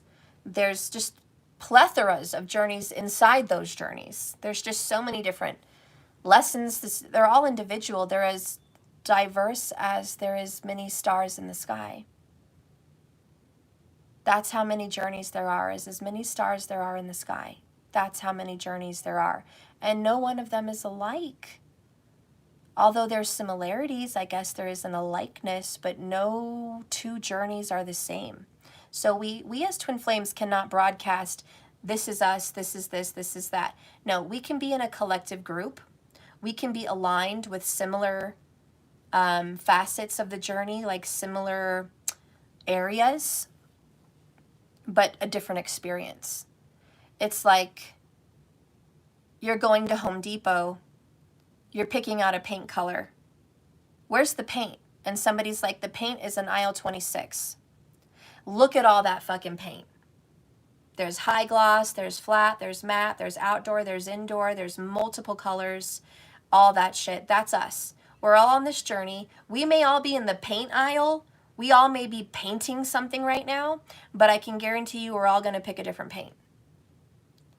So that's like a good analogy that I can use for the twin flame journey. We may all be in the paint aisle, but we are not picking the same paint. So your mission is very different than somebody else's. And I really don't even want to call it a mission, because it's not like your personal journey is serving the world. It is in a sense, because a better you is a better world. A better you is a better energy on the planet. That's true. But you have your own life. This is for you individually. Okay? Anyways, you should know that. However, I will admit to you on this channel that we all have soulmates. That is something everybody has. We all do. We have a soulmate. And soulmates can be family members. Soulmates can be animals. You know, we all have soulmates, and we have multiple soulmates. There's not like infinite soulmates. You might have 3 or 4, you know, soulmates. You might have a handful, 5, you know, soulmates, different forms. And they are very special. They are souls that you've known before in a past life, and you connect with them, and they're here to serve you in some way. They're here to help love you, heal you, or grow with you. They're here to give you a gift. They're either here to be your parent or your child. They're here to be your soulmate, your divine lover. They're here to be your healer. They're a pet. They're here to support you and guide you also. So yeah, you can have multiple soulmates, and so you can have different spiritual experiences with someone. But a twin flame, that's rare. And I'm not saying that it's better than a soulmate. A twin flame is very triggering, and it is a very difficult journey. Okay? It's not about just you. A lot of people go, oh, twin flame journeys are about self-love. No, they're not. Fuck off.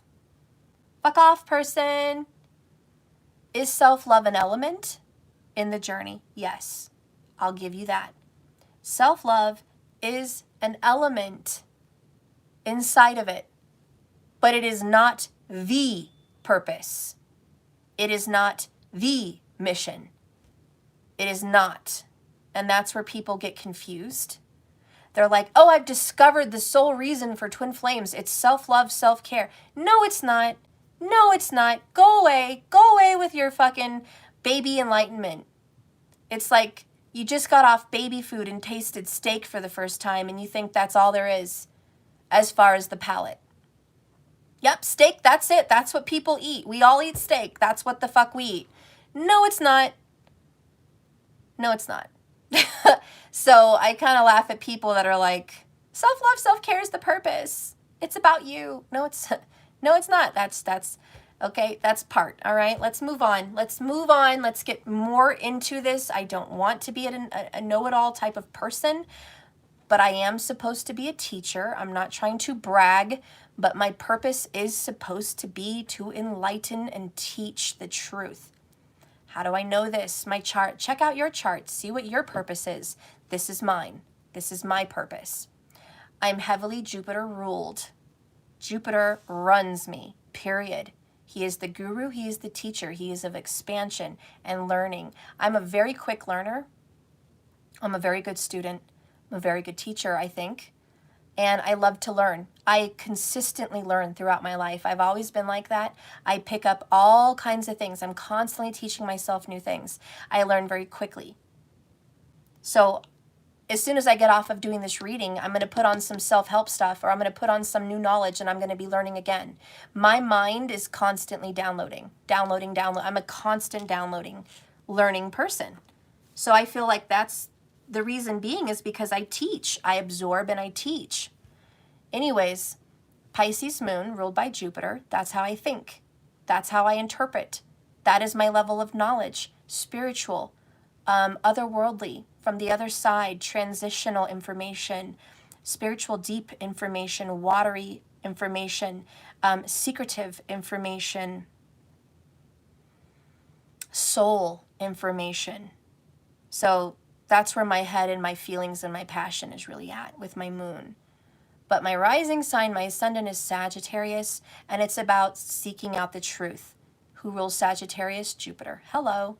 So my purpose and my mind, very important, ruled by Jupiter. So I'm always seeking out the truth, sifting through bullshit. I feel like I'm a colander or a sifter. And every time people pile on information, I'm there sifting it out. Sifting. Letting the bullshit fall out and me keeping what's important. That's what I do. And I think with the Pisces moon, that's why I tend to be more psychic, more intuitive than a lot of other people, because I'm sifting out the bullshit. Anyways, you can trust me. Well, I think you can trust me. You can trust whoever you want. But I feel very confident in what I'm saying. I don't have any fear. I don't have any doubts. I don't have any worries. I'm not karmically,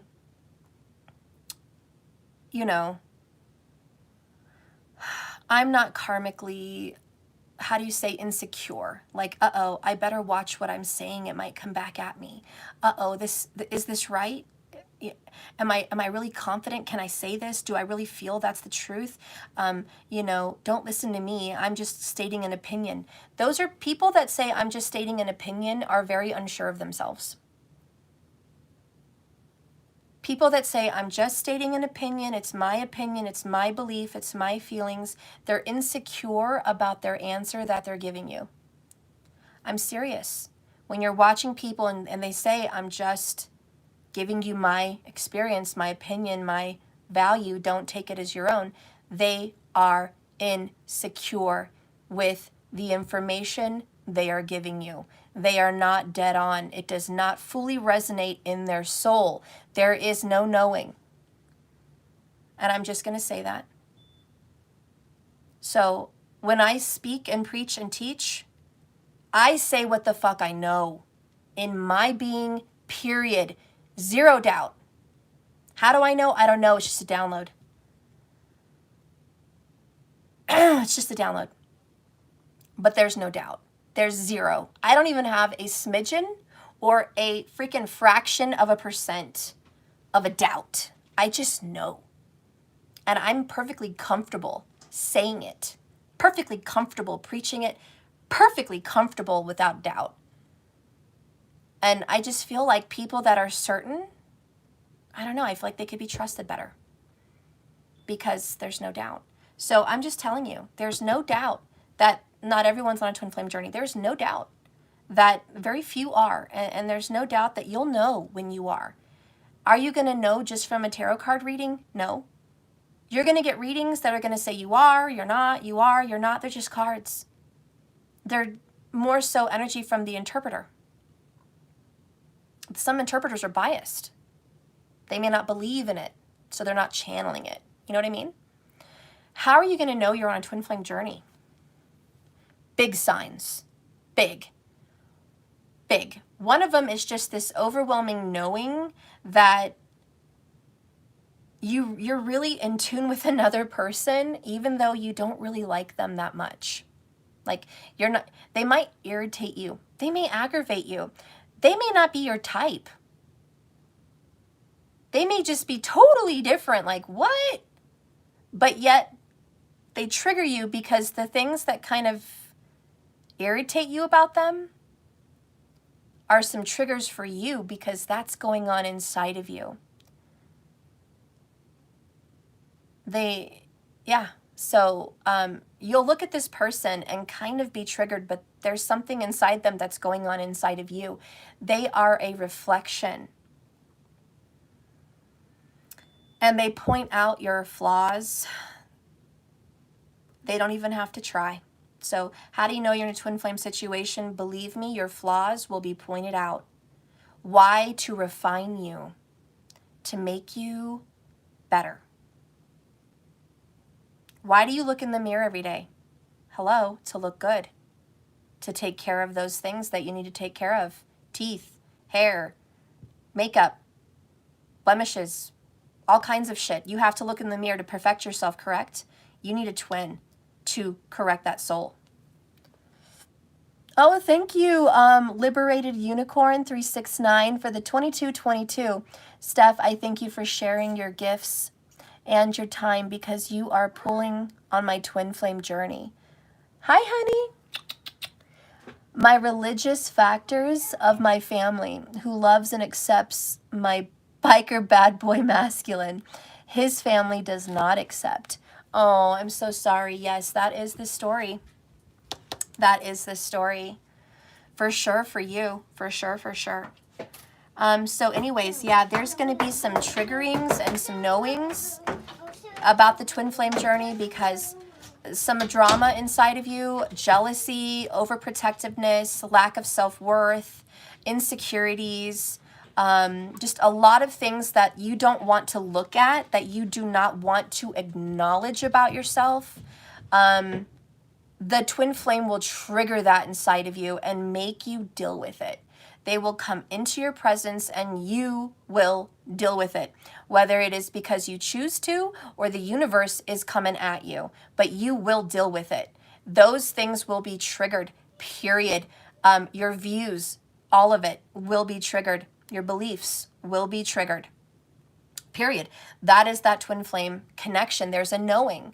And you're just like, this is unorthodox, this is unique, this is not normal for me.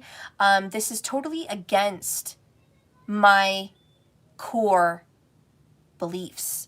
When you're in a twin flame situation, it is against what you stand for. So I want you to imagine yourself as a Hierophant. And you are there with your hand up and you're like, this is my oath, this is who I am, this is the God I serve. This is my mission. This is who I am. Don't fuck with me. But the challenge is to change. Hello, number 5. And so when you get this twin flame situation triggering you, ooh, it definitely attacks the core. Whatever that is for you. And you'll know what it is because there's a lot of you have different, different situations. But you'll know how your cores are triggered because of the twin flame journey. And it makes you a better person. It makes you stand up for yourself. It makes you love yourself for who you are. It makes you love yourself for not being accepted by others. It makes you love what your desires are. It makes you love your shadow side because everyone has a shadow side. And believe me, the twin flames are going to be like, love your shadow side. You're going to get more intimate, sexual, romantic. You're going to be more wild. You're going to feel more alive. You're going to feel more accepted. And then you're going to be triggered because they're going to go. Why do they go? Why do these twins come and go like that? They have to make sure that you're not codependent. They have to make sure that you are not attached. They have to make sure that you're not feeling all those good things because of them. Even though they are the trigger, they want you to find those loves, those happinesses, that's not a word, but in your own self. That's why self-love, self-care is a facet, just a facet of the journey. It's not the whole thing, but it's a facet. And that's why you're going to go through in and outs of the twin flame journey. You cannot be codependent. You cannot depend on them for your love and your happiness. You cannot depend on them for your security. You cannot. You have to be independent. That is the purpose. You have to believe all those things about yourself with or without them. And I do believe once you get to that point, there can be some really amazing reconciliations. The hardest part is temperance. Both of you feeling that way at the same time. Balance. Balance is key. And I tell you, that's the hardest part of the mission. Both of you in the same energy at the same time. It's like, talk about a shot in the dark. Talk about divine timing. Hello, difficulty. Hello. So anyways, getting each other aligned. Very, very, very hard. because you guys are going to both have your own journeys, your ups and downs, you know, and then it's like whenever you're magnetized together at the same time, aligned, poof, reconciliation, just like magnets. So very difficult journey, guys. It's not always cupcakes and rainbows. It's not always going to be the light at the end of the tunnel and the happily ever after. A lot of twin flames spend their entire life going through these ups and downs. So just be ready for that. Be ready for anything. But most of all, be secure. And know that your love is secure. And know that after every storm, the sun comes out. And know that after every tower, every breakup, every fight, every separation, comes the star. Know that no matter where you go in life, no matter how far this person retreats away from you or you retreat from them, you are destiny. You are true love. You are a bound couple. And no one and nothing and no time in the universe could keep that energy from being separated. And once you have that belief, you're always in union. You're always aligned. You spend time apart, but you're always in union. So I hope you guys get to that place. That's kind of the goal, the purpose. And who knows what the next life will bring once you mastered your twin flame mission here. Who knows what the next life can bring. But we're going to move on with your reading because I spent enough time on talking about that and myself. You guys are probably like, God, she's a cocky little bitch. I can be, and I'm sorry about that. I have to work on humility. I've unfortunately been really in my masculine energy lately.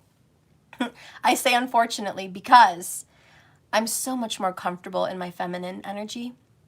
So whenever I step into the masculine, I feel very insecure about my confidence. It's so weird. It's like, I don't like that. I don't like that about me. But that's my vibe, guys. That's my fucking vibe. And I'm sorry if I offend you, irk you, irritate you. Some people are irritated by my cussing. I only do that a lot when I'm in a masculine energy. It's like an alter ego thing. Maybe it's a Gemini thing. I don't fucking know. But I know when I'm in my masculine energy, my mouth just pops off. It just does. I'm so sorry about that. When I'm in a really good feminine energy, I don't do that. So again, I feel much more comfortable in my feminine skin. Whew. Balance is key, right? I gotta woosah. Let's get some truth bombs. Tell me about Mr. or Mrs. Knight of Swords. This decisive action, sexy coming into your life and disrupting you like a wrecking ball. What does this person want to say? Can you like give us some confessions here? Come on now. I want to get the dirt. I want the scoop. I want the tea. Give me the tea. Give me the tea. Give me the tea. Come on now. Ooh. Okay, I'm not going to turn it over till I'm ready.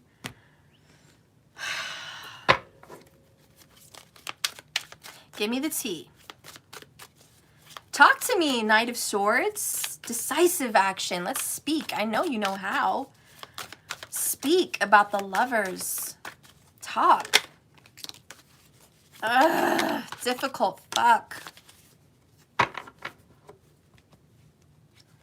First one, it was my fault, but I blamed you. Because it was just easier that way. This person, I'm sorry, Divine Feminine, but you're masculine, not very good at taking responsibility over the difficulties in your love connection. Baby, I have screamed and had fits of rage over our connection. Like, this person's like, I fucking had it. That's it. Like, they've lost their shit. You know? I have had fits over our connection. Like, this person has gotten mad. This person has punished you. This person has punished themselves. This person may have a temper. It may flare up. Let's get some other confessions. Lover's card, Queen of Cups. I want you to be the mother of our children. Oh, shit. Well, goddamn, okay. Let me get the fan in here, like, hold on. Give that a moment. Give that a moment. Ooh. This person's like, God damn you, if I had kids, I want you to be their mom. And if you already have kids with this person's like, you're an excellent mother to our children or to our child. Like this person's like, you are that Queen of Cups, which is Cancer vibes. Motherer, nurturer, caregiver. And, you know, they want you to be that person. The next hidden truth bomb is, you speak to me through music. See, I told you earlier, the masculine is musically inclined. Could be a singer, songwriter, loves music, loves to dance, you know, but this person is like, I'm really into music. This person would have a very big iTunes list. And this person loves to listen to music in the car. Yeah, this person's like, I love to hear music about us. Like, I love to hear songs I think about you. This person might just go in the car and drive and just think about this connection. The next confession is, oh, I never wanted to hurt you. I'm sorry. This person had zero intention of hurting you. It's like, I came in like a wrecking ball, right? They're a wrecking ball. They don't understand why they are, but they are. They're just, you have to love them for who they are. They're a wrecking ball. And this person's like, I am a fucking bad boy. I am a fucking bad girl. Knight of Swords. I hurt people. I don't want to hurt people, but I fucking hurt people. You're better off staying away from me. Guess what? That's your alter ego, also feminine. Remember, this person is your twin flame. They trigger things about you in person. So this person hurting people, that's you also. Somehow you hurt people unintentionally. Somehow you come in and you kind of wreck situations and you don't mean to. And you're like, I'm sorry. I don't know why I've affected people this way. You come in kind of wrecking people's situations. You don't mean to. You're just like, is that my fate? Did I step into this situation and create turmoil? I'm sorry. I just wanted to love. Did I step into this meeting and create friction and change? I'm sorry. I just wanted to help. Did I step into this relationship and create some kind of an uprising here? I'm sorry. I just wanted to inspire. You see, that's your energy. You're a wrecking ball yourself. You step in situations and you trigger. Your person is the same way. And again, mirroring you and saying, I never meant to hurt you. I feel really bad. And I blamed you like, hey, it's your fault. You're the one that fucked all this up. You're the one that did this and that. But really deep down, your masculine knows for a fact that they ran out on the relationship, that they caused an ending, that they caused some kind of a finale, okay? And they blamed you for their reasons, but they know that the way it happened, it was on them. It was on them. Bottom of the deck is, I have too much passion building up for you. I'm going to explode. Wow. This person loves intimacy with you also. You guys have a very intense sexual connection. I mean, he's ripping off her shirt here. I just see him just like slowly taking down her shirt. I'll zoom in so you guys can see it. Can you see that better? Anyways. Okay. So anyways, yeah, this person's just like, yeah, he just wants to ravish you. Over here, this person also going towards the breasts, just wanting you. Queen of Cups is wet. So I feel like You know, for a feminine, you're extremely turned on by this individual. And maybe if you're female, you get very wet just thinking about this person. Okay? And you're only super turned on by the touch, by the scent, by the voice of your DM. It just puts you in the mood. And, you know, look over here, just kissing, holding each other. You guys can't keep your hands off of each other. So it's like whenever you guys get back into a union, whenever you guys are back from a retreat, back from a separation, boom, passion starts building up. It's like you can't stop kissing each other. You can't stop touching each other. You've got to have your hands on them or in them. Like you just need to be all up in there. You know what I mean? It's just like, yeah. So that's really what I'm feeling here also. I just have to be all up in you. I need to have my hands on you. I need to touch you. I need to be with you. I need to be, this is like sexual union. It is, it's sexual union. And you just need to be physically connected to this person to feel good. It's a very deep sexual connection. Divine Feminine, let's confess some things to your masculine here. Like, how do you feel about them not putting in as much work as you? What's going on? Talk. Divine Feminine, please speak out. See, you had this in their reading, vice versa. Go back, watch the DM reading. When you had a voice, when you had an opinion, this came up. You came closer to me than anyone. This came up in their reading. I have chills. I'm like shaking. And you're just like, I don't know why you're giving me such a hard time. You're the one. Also, my life is not as together as it seems. This also came up in the DM's reading as your voice, and it's coming up again. So what you want to say to your masculine is this, Eight of Pentacles in reverse. Listen, fucker. Listen. I need you. I'm tired of doing this by myself. I'm tired of busting my ass, Eight of Pentacles, every day, hard, hard, hard, and you're not. I'm tired of it. You have the key to help. You have the means to step in and create some kind of ease. You would make my life so much better. Just you being here. You being a presence in the home. You being a voice of reason. You being my intimate comfort. You being a business partner. You helping with the house.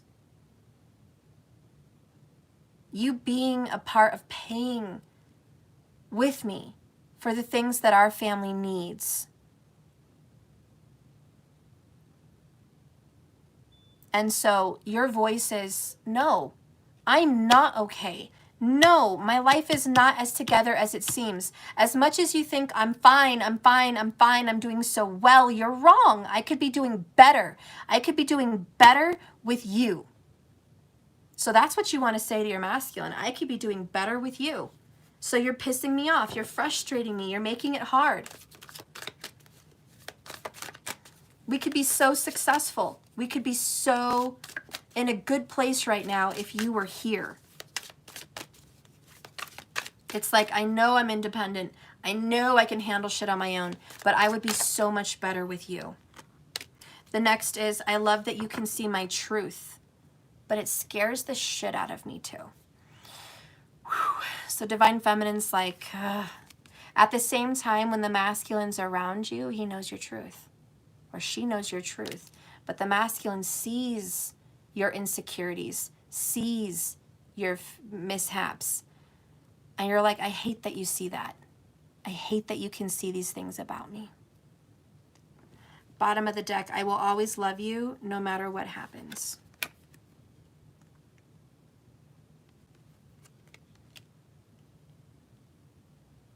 Even until the world ends.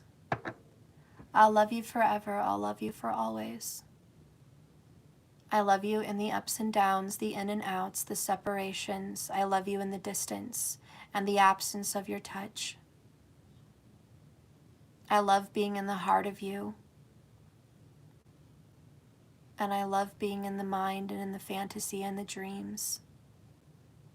I love being all these different facets in your life. I love being a part of you. I hate when I'm away from you. I yearn for you, but I love that I yearn for you. I hate to be away from you, but I love to miss you. I love to think of you. I love to be with you. I love you in me and me in you. I love your faults, your failures, your doubts, your insecurities. I love your fears. I love the look in your eyes when you need me. But I love your confidence. I love to hear you roar. I love to see your fierce, magnetic vibration. I love all of you, you see? Every bit. I love it all. I hate me for loving you. I hate me for being involved in this situation. I hate me for wanting you, even when you don't give enough. I hate that I still love you. I hate that I want you in lack. And I hate that I feel I need you. I hate this journey sometimes. But I would hate me if I didn't love you. Because I will always love you, no matter what happens, no matter what you choose. I'll always love you. And my heart is true. I know my heart, and I know my heart loves you. There's no changing that. Not ever. Not ever. Bottom of the deck, this connection has definitely been divinely guided. That's that tower moment, right? And then last but not least, I'm really missing you lately. Nostalgia. So the divine feminine energy is, I fucking miss you, man. I hate this. I hate this. And I'm afraid of changing. So it's like the feminine's like, I'm changing so much without you. I've grown and I'm kind of scared. I get this feeling like somebody's out on a diving board and they need to jump. You know that feeling? It's nervous. Some people, even cliff diving, it's the feeling, my palms get sweaty. Maybe I'm just scared of heights, but it's like some people jump off a cliff and they just go running, like boom, and they jump off the cliff, no fear. But this divine feminine's standing on the cliff and looking over and seeing how far down it is. And it's like jump, but it's fear. The divine feminine is leaping with the world card completion, tower moment completely changed, star healed and aligned. The divine feminine is leaping into a new divine feminine energy, and she's doing it alone, or he is doing it alone. But the divine feminine is doing it alone, and there is some fear. The divine feminine wishes that he or she could hold the hand of their partner and leap together. But this part of the journey is leaping alone. And there's so much vulnerability and feelings that come up with the moon and illusions. It's like so many fears, so many fears, so many anxieties, so many insecurities are definitely bubbling up to the surface. And I feel that because look at these bubbles just coming up. So there's a lot of emotions coming up for the divine feminine right now. And mostly it's like, I don't want to be alone. I miss you. I want to be reunited with you. I want you to come home. I want to reconcile with you. I want to hold you. I want to feel you. I want to touch you. I need you. I need you inside me. I need you with me. I need you by me. Like, I just need you. I want you. And so the divine feminine is really calling out to the masculine and just being like, come to me. Come to me. And you're just maybe magically or just vibrationally just calling in the masculine. It's like you have a pulsating light or you have some kind of a signal. You've got a signal and you're just like, come to me, please. Come. I need you right now. I need you right now. My life is not as together as it seems. I need you. And I'm sure that this bad boy, bad girl, Knight of Swords is going to come vroom, rushing in. I think I just found a dead bee in our house. Why do you scare me like that? I thought someone touched me. Good God. Are you okay? Yeah. Don't touch things like that. Good. God. I'm sorry, guys. Give me a moment. Jeez.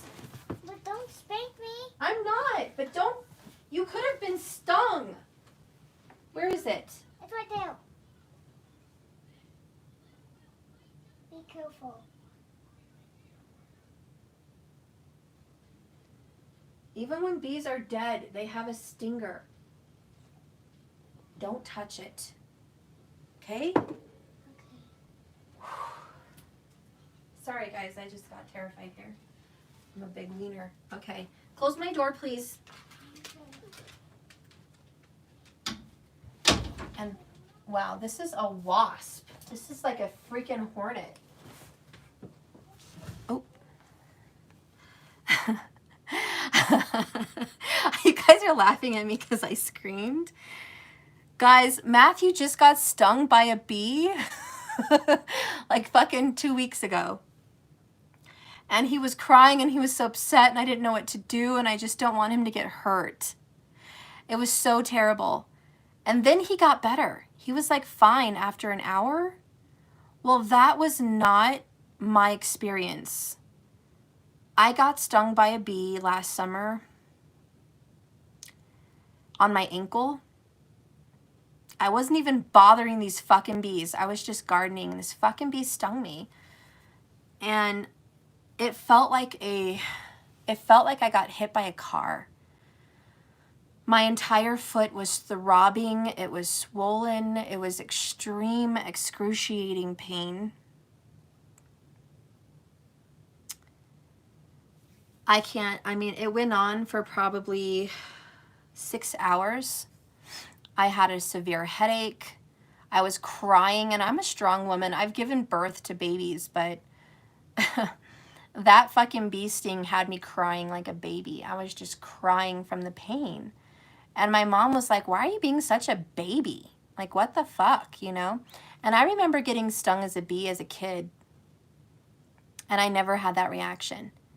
But I had a terrible reaction, and I think I'm allergic. I hate to admit that, but I think I'm allergic to bees. Because when I was like 16 or 18, I got stung by fire ants in Texas. Yeah, that was stupid. I thought I could just dig up their fucking little pile of their hill and like get rid of them from my grandma's yard. And I pissed off those fuckers. And I didn't get like attacked by a bunch of red ants. But as I was shoveling the pile apart, maybe about 3 of them landed on my back and stung me. Guys, do you know I passed the fuck out? I didn't even feel it. I didn't even know I was bit. I had no idea I was bit at all. I didn't feel a thing.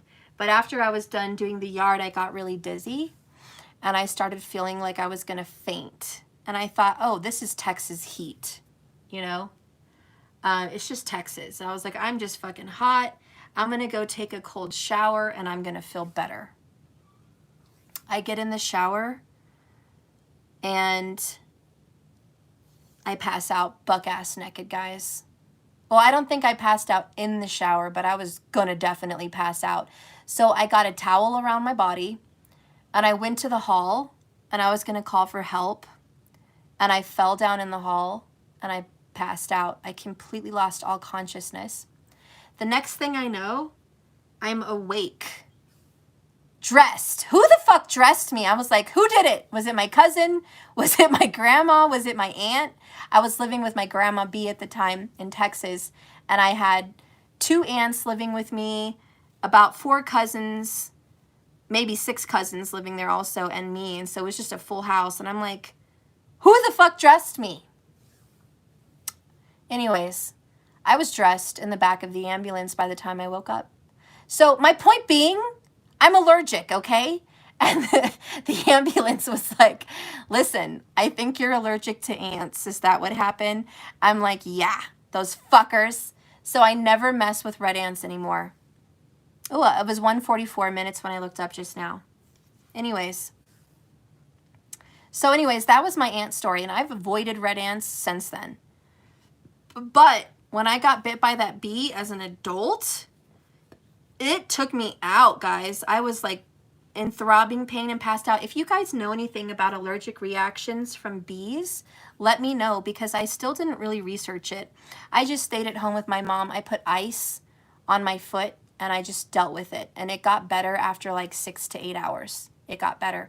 But my experience of being stung by a bee was very different than little Matthew. He's a tiny little guy. I mean, he's tiny. He's under 50 pounds. And him getting stung by a bee only bothered him for less than an hour. So how did I get knocked on my ass like that for a bee? You know what I'm saying? So anyways, if you guys know anything about that, let me know. But here's the fucking wasp. Look at that little fucker. Dead in my house. Who knows if there's a stinger still on there? I don't know. Must have just died. Got trapped inside the house and it must have just died wherever it was. It didn't get back out. I think that's a wasp. That doesn't look like a bee. It looks like a hornet. Yeah, it's a mean little fucker. Look at him. He's a mean little fucker. I love creatures and animals, but you know, I'm not a fan of people, or I'm not a fan of creatures with stingers and venom. No, thank you. No, thank you. Okay, back to the focus of the reading. Oh, it's a male, no stinger, or you'd see it. Yeah, that's what I was afraid of, Markers. I was like, they still have stingers. I didn't know males didn't have stingers.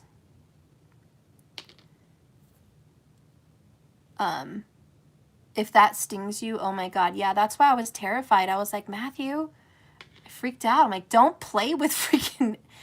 And that's how he got stung in the first place. He was trying to be a friend with a bee. He was like, oh, I like Winnie the Pooh. I like bees. Come here, little bee. My daughter, too, she's a weirdo. She likes to, like, hold bees. Oh, it's fine. I'm like, you all are crazy. I will never hold a bee. Never. I will sooner hold a spider, tarantula, or a snake before I ever touch bees. You can forget it. Anyways, we're going to move on to this reading. Little moment there. Okay. Clarifications. Tell me about the love of the Divine Feminine. Again, the Divine Feminine's like, I need you. I want you back in my life. I'm scared that you're going to see some truth about me, but I need you right now. So the Divine Feminine's really just calling out to the masculine right now. I need you. This is a moment. I'm going through a tower. I'm going through the ending of a cycle. You know, I'm being aligned with my purpose. The star came out. I'm healing. I'm aligning with my purpose, but I don't want to jump without you. I want to go into this new transition with you.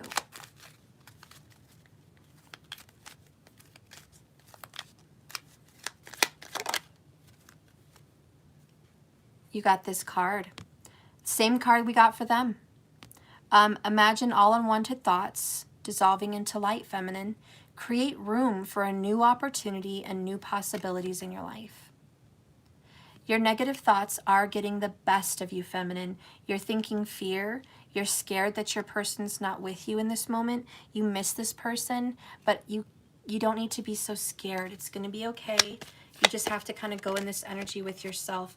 Wow, you got the same card they got also. Embrace. Through each other, you find the missing pieces. Again, the feminine's like, I need you. You're my other half. Please, please be with me. I don't want to be alone. And you got this one. Power. Divine Feminine, you instinctively know what's right. for you. And you have the power to say no or walk away at any time. So the Divine Feminine's kind of in the power seat right now. You kind of feel like you can manifest this or not into a being, into coming into being. Give me some other information, please, for the Divine Feminine love for the masculine. You got this one. There's that star energy. Look deep within your heart and you will feel my love. My love for you is as deep as the ocean. Aww. So feminine's like, when you feel lost, just know deep in my heart, I love you. Know deep in your heart, my love is there. And the same for the masculine feminine. The masculine wants you to know, even when he or she is not around, if you go deep inside your heart, you'll feel them there. You'll feel their love for you. Their love for you is so deep, it brings tears to my eyes for you. The masculine's like, I know we're distant, but I know you can feel my love. Feel me there. Feel me there when you're alone. And down here at the bottom, we have look inside yourself. Examine what's causing you to feel this way. So you're going through kind of a fearful moment of not having this person in union with you. And masculine wants you to find him there.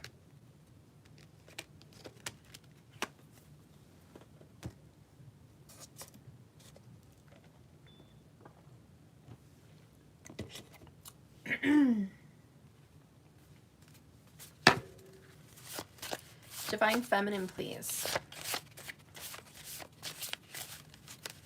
Divine Feminine, please. You're going to be getting some new information. And honestly, I think you're a little bit scared. You're like, I'm scared to get new information. I don't want new information. Also, I think you're kind of scared of change. Like, that's just an energy that I am picking up for you. Do you feel like you are scared of change in some way? Because you like repetition. Divine Feminine, you also have been repeating some patterns, I'm sorry to say. You've been repeating some patterns. Like, you've noticed it. You're like, here I am back in my comfort zone again. And now change is required. And you're a little codependent because you really want this person with you. But there's a change you have to go through by yourself. And know that the masculine is inside of you. The next one is we're soulmates. You already knew that. Twin flame connection, you got lovers, twin flame connection, and soulmates. So this is a confirmation that whomever you're watching this video about, confirmed. You are twin flames and you are soulmates. You can be both. Also, you have reconciliation, just like they got earlier also. So why are you worried again? Look, you have it twice. I think we're good now. Why are you worried again? It's like masculine's like, defeat your fear. I'm coming. I'm coming back. You're not going to be alone. You're alone right now. And I want you to feel my love. Okay? We are divinely guided. We're not going to be permanently separated. This is a moment retreat. I'll be back. I'm your true love. I'm your soulmate. I'm your twin flame. I love you. And when you doubt that I love you, go deep in your heart and feel my love. I need you to be okay without me. Oh, and you're just like, I don't want to be okay without you. I don't want to be okay without you. Oh, I love you, feminine. It's going to be okay. Omen, bottom of the deck, happy family. Maybe it will come back out again, I don't know. But it's going to be okay. It's going to be okay. Spirit, give me a message for Divine Feminine, the current energy shift. Show me the current energy shift. Divine Feminine, please. Cards reveal the Divine Feminine shift, the Divine Feminine energy.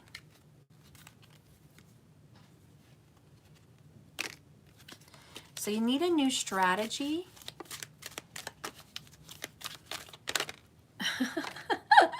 I knew it was going to come out. Look at that. And there it was. I did not plan that, guys. I swear to the good Lord, I did not do that on purpose. I just felt I needed to keep shuffling. And I found it earlier, and then I was like, maybe it will come out. And sure enough, it did. That was completely divine. That card was mixed in the shuffle, period. Bottom of the deck, 6th chakra, Archangel Metatron. And this is about manifestation and visualization. So you need to hatch a new plan about the reunion of your happy family, of your divine masculine and yourself. You need a new plan. The old plan is not working. A new plan is being put in place. It's all divinely guided. Listen, Linda. Clarity of thought and personal vision is needed. This is a very powerful Archangel Metatron. It actually brings brilliant indigo vibrations for the brow chakra, the 6th chakra, the 3rd eye, which is the center devoted to insight, psychic abilities, intuitions, and knowings, and clarity and clear thought. It indicates a much greater clarity in your thought right now and an expanded perspective towards a better horizon for you. There are some new perceptions that you've got to take hold of. Sometimes in the clouds of confusion, you need to grab hold of this truth in the clearing. In some ways, feminine, this could be a new beginning for you, or you're on your way to developing a deeper psychic insight about what's going on in your life and why. 122 on the screen. Now is the time to focus on your personal vision. What do you want your life to look like in the years ahead? I repeat, this is the biggest message. What do you want your life to look like in the years ahead? I need you to create a clear channel, a clear picture, and a clear vision of this next few years to support this manifestation. The insight you need is here to create vibrant realities, and a new life is available to you now. Wow. You see, that's why you cannot, look at that, so many 22s up there. This is why you're not in a reconciliation in the moment. Because what does that look like? I can guarantee you, if you're resonating with my reading today, you don't know what that looks like. All you know is you love them. All you know is you want to be with them. All you know is you want reunion. But I can guarantee you, if this is your reading, you do not know what it looks like. What does that reunion look like? What does it feel like? What blessings will be put in place? Where will you be working, living? What is your bedroom going to look like? What kind of kitchen decor are you going to have together? What do making dinners at home look like together? What do family outings look like? What about your pets? What about your environment? What about your vehicles? This is a very strong manifestative message. Clear room in your closet for your person if you're going to live in your house. Or start packing things up to prepare to move if you want to move. But start preparing and visualizing a move of either them into your life or you into theirs. Start decluttering things that you need to get rid of, because clutter does not make room for new. Okay? Make space.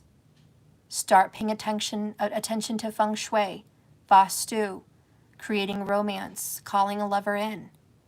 Is your home life up to par as far as schedule to allow room for a relationship?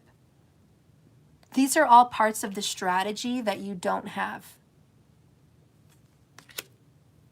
There was once a teacher that I followed about manifestation with The Secret. And it was, I think it was an example. But this guy was like telling somebody, oh, I want love, I want romance, I want a relationship. I'm looking for love, but I can never find love. And the teacher, the guru, was like, okay, tell me about your life. What do you do from morning to night? Show me your schedule. And the guy was like, well, I wake up, I take a shower, I get dressed, I get ready for work, I go to my job. After my job, I go to the gym. I work out for a while, then I go get some dinner. I usually grab a bite to eat. I come home, I watch TV, you know, and I eat more snacks, you know, or whatever. And then, you know, I do some laundry, whatever, I go to bed.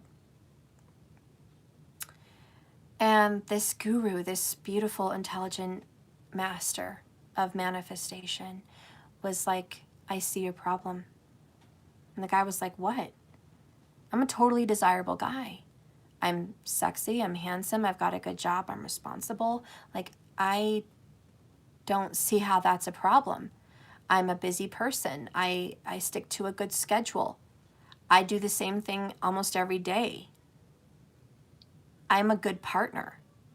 And the manifestative guru was like, no, you don't understand. You don't have time for a relationship. And he was like, what? He's like, you don't have any open availability for love. He's like, well, I'll make availability when I have love. When I find a partner, then I'll rearrange my schedule and I'll have time for that person.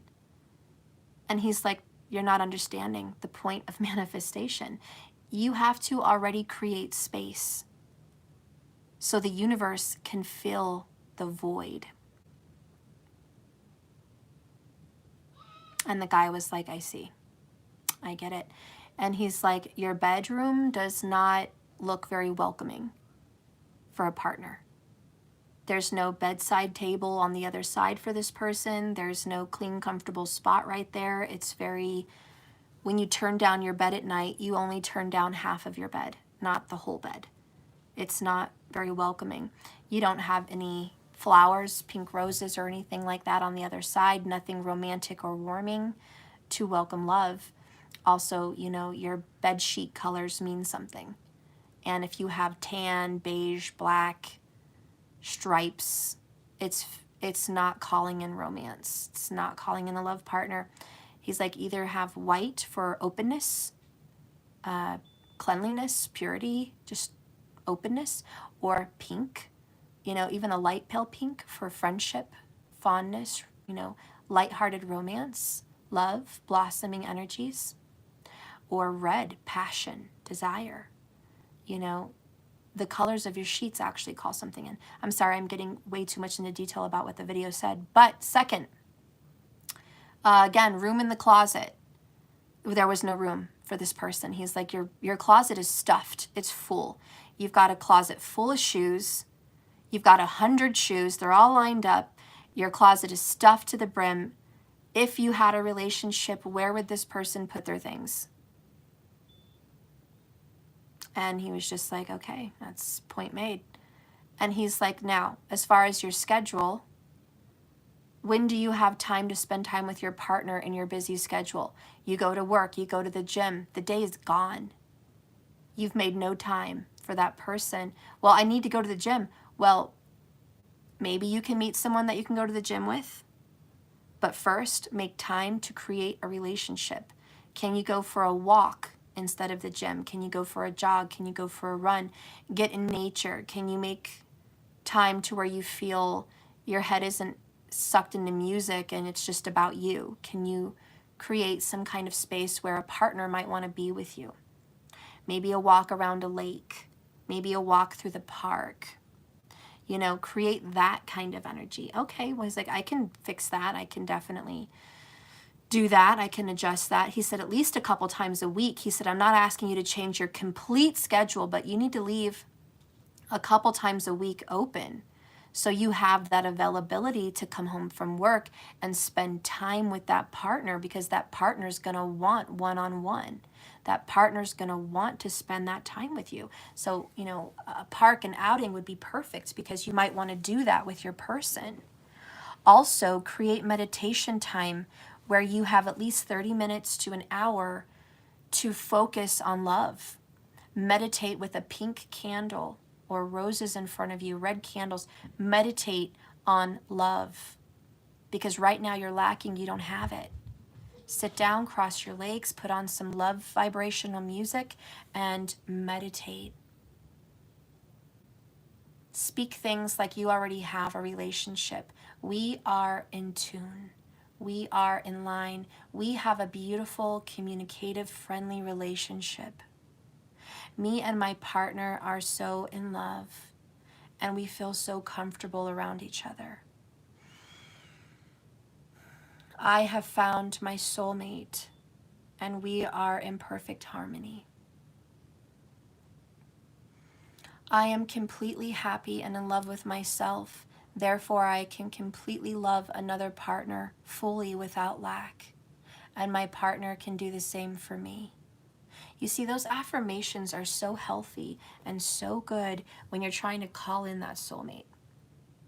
And that's this 6th chakra Archangel Metatron's message. You need to visualize and strategize and plan what your life is going to be like with this person. Maybe in that meditation, you're making a vision board, places you want to travel with this partner. If you don't have any vision, the universe is not going to bring them in. There's no room. There's no room. It's either cloudy and they don't know where to put him or put her, or there's just no room.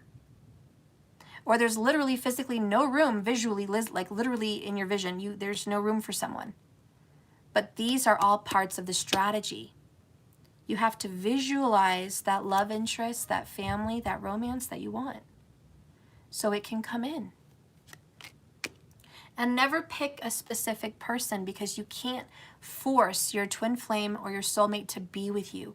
You cannot force them into a hole in which they do not want to go, or they will not be forced. There's a rejection, a repellent. You have to kind of visualize an image, a silhouette of this being. You have to imagine their vibration more than that actual person. Now, yes, it benefits to visualize that person also. And there are moments to visualize a person.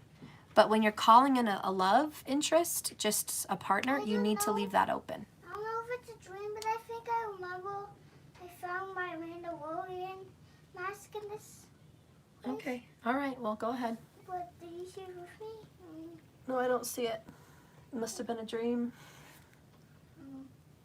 I'll help you look soon. Okay. It's not anywhere than still like grandma's. Okay.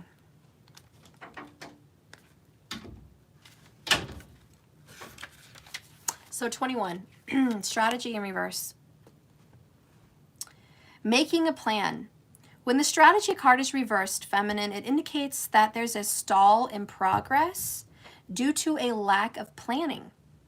You may have a goal in mind, but no specific ideas about how to achieve it. Or you may have found out that your original 66 plans have hit a wall. And that's what's happening. So now it's time to reevaluate your plan. If this is the case, remember that the path of least resistance may be tempting, but it rarely leads to anywhere new. Don't let the mundane tasks of your life eat up all your time and take you off course. Instead of floundering in water and wandering around in confusion, put some significant mental effort into starting or renewing a comprehensive plan of attack.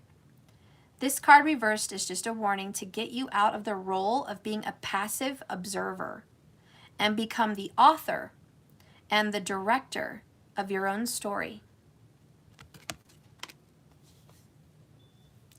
All right, so you become the author. Because I all know you want this happy family, which is 10 of Cups. The rainbow, number 11, by the way, the rainbow over this happy family portends to a time of joy and celebration. Close connections are available, so don't overlook the fun and frivolity of a friend or family members, energies that can create love and happiness. The value that you find in a truly loving relative or friend or lover can bring a high vibration into your life force. You may be distracted, maybe even busy, but you remember to put this part of your life at the forefront of your priorities. If you're single, finding this card in a spread could indicate a potential meeting and perhaps relationship with someone who has children from a previous marriage, or maybe your own family reuniting. But this ready-made family might bring some challenges, but it could also be a destiny of a lifetime. This card is also simply signifying a celebration coming up, such as a wedding, an anniversary, a birthday party, or a reunion or a vacation. So enjoy. So good times are ahead. But mostly this kind of looks like a dream or a vision to me. And I feel like I want you to envision that. Maybe go online and print out that picture from this deck, Energy Oracle cards. Go into Google and type in Happy Family, Energy Oracle cards. You're going to find that image if it means something to you. And I want you to print it out on paper in color and put it on your vision board. I want you to envision this happy family.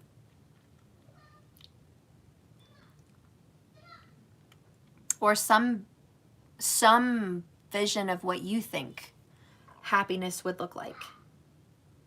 I want you to print it out and put it on a vision board. Hang it up somewhere where you can see it every day. And I want you to go ahead and manifest and strategize and create what you want in your life, because you are your own worst enemy. Part of the reason that, I'm just saying part, not the only reason, but part of the reason this person isn't in reconciliation with you at this time is because you have to universally align with a vision of what reconciliation looks like.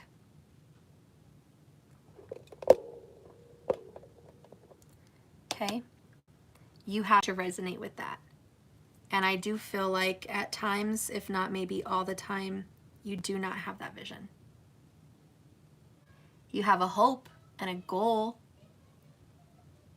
but you don't know what that looks like.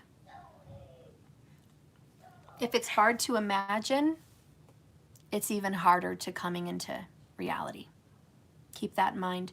If it's hard to imagine, it's even harder to come into reality. Once your mind creates space, the universe has to answer with a yes. Once your mind says, this is my reality, the universe has to match it. That's the universal law. It is a law. You are creators. All right, so yeah, your person never meant to hurt you. I have so much passion building up for you. Yes, let's get some other energy here. One more message, please, from the masculine to the feminine. One more message, please. I will always forgive the mistakes you make. Aw.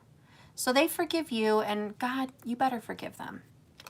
Like, I hope you can forgive the mistakes I make, because I forgive the ones you make. Also, I've awoken because of our love, and I've sought out for guidance on our path together. So your masculine's like, hey, I've talked to psychics. I've talked to tarot readers. I've talked to seers. I've gotten advice from friends and family members. Like, I know we have a deep connection. So I have gotten some help with that. Also, love scares the shit out of me, but I want it. Your masculine's like, it scares me too. And for you, it scares you that they see your truth, and it scares them too, but you both want it. Big message from their heart. Honey, I just want to make love to you somewhere safe and warm where no one can bother us, no one can interrupt us. I want to tell you all of my secrets. I want to tell you all of my fantasies and my dreams. And then after we make love for so long, I wish I could just fall asleep in each other's arms. Wow. Yeah. Your masculine's definitely thinking of a getaway. They wish they could just make love to every piece of you. Like just, ugh, right? Totally in it. All up in you. Just every piece, every part. You know, breathe all of you in, taste all of you, feel all of you, and you just be all in them as well. That's like a fantasy. And to just be completely raw and open and bare each other's souls where you won't be judged, where there won't be interruptions. Like this person's like, I just want that time with you. I just want that time. All right, so beautiful, right? Okay, good. Where is your connection headed? Let's see. No, what do I want to say? We'll do this one. Love message from your person right before we get your last bit of advice. I literally channeled this for your reading earlier, remember? John Legend, all of me loves all of you. I channeled it. It's done. That's a definite. When they hear this song or you hear this song, that's for you guys. All of me loves all of you by John Legend. I knew that was your energy. Bottom of the deck, you're the light in my darkness and the angel that saves me from my demons. You're the light in my darkness and the angel that saves me from my demons. I also saw a quote, I don't remember who wrote it, but it was like, I love her not for how she dances with my angels, but how her voice can silence my demons. So I don't know where I heard that from, but I heard it. And I feel like this is definitely your guys' message. Okay, we're going to go ahead and do an oracle of where this relationship is headed.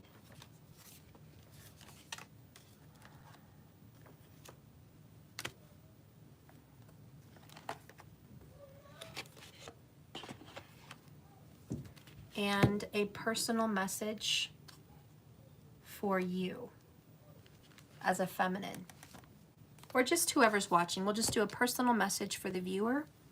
Okay, personal message for you, and also where is this relationship connection headed?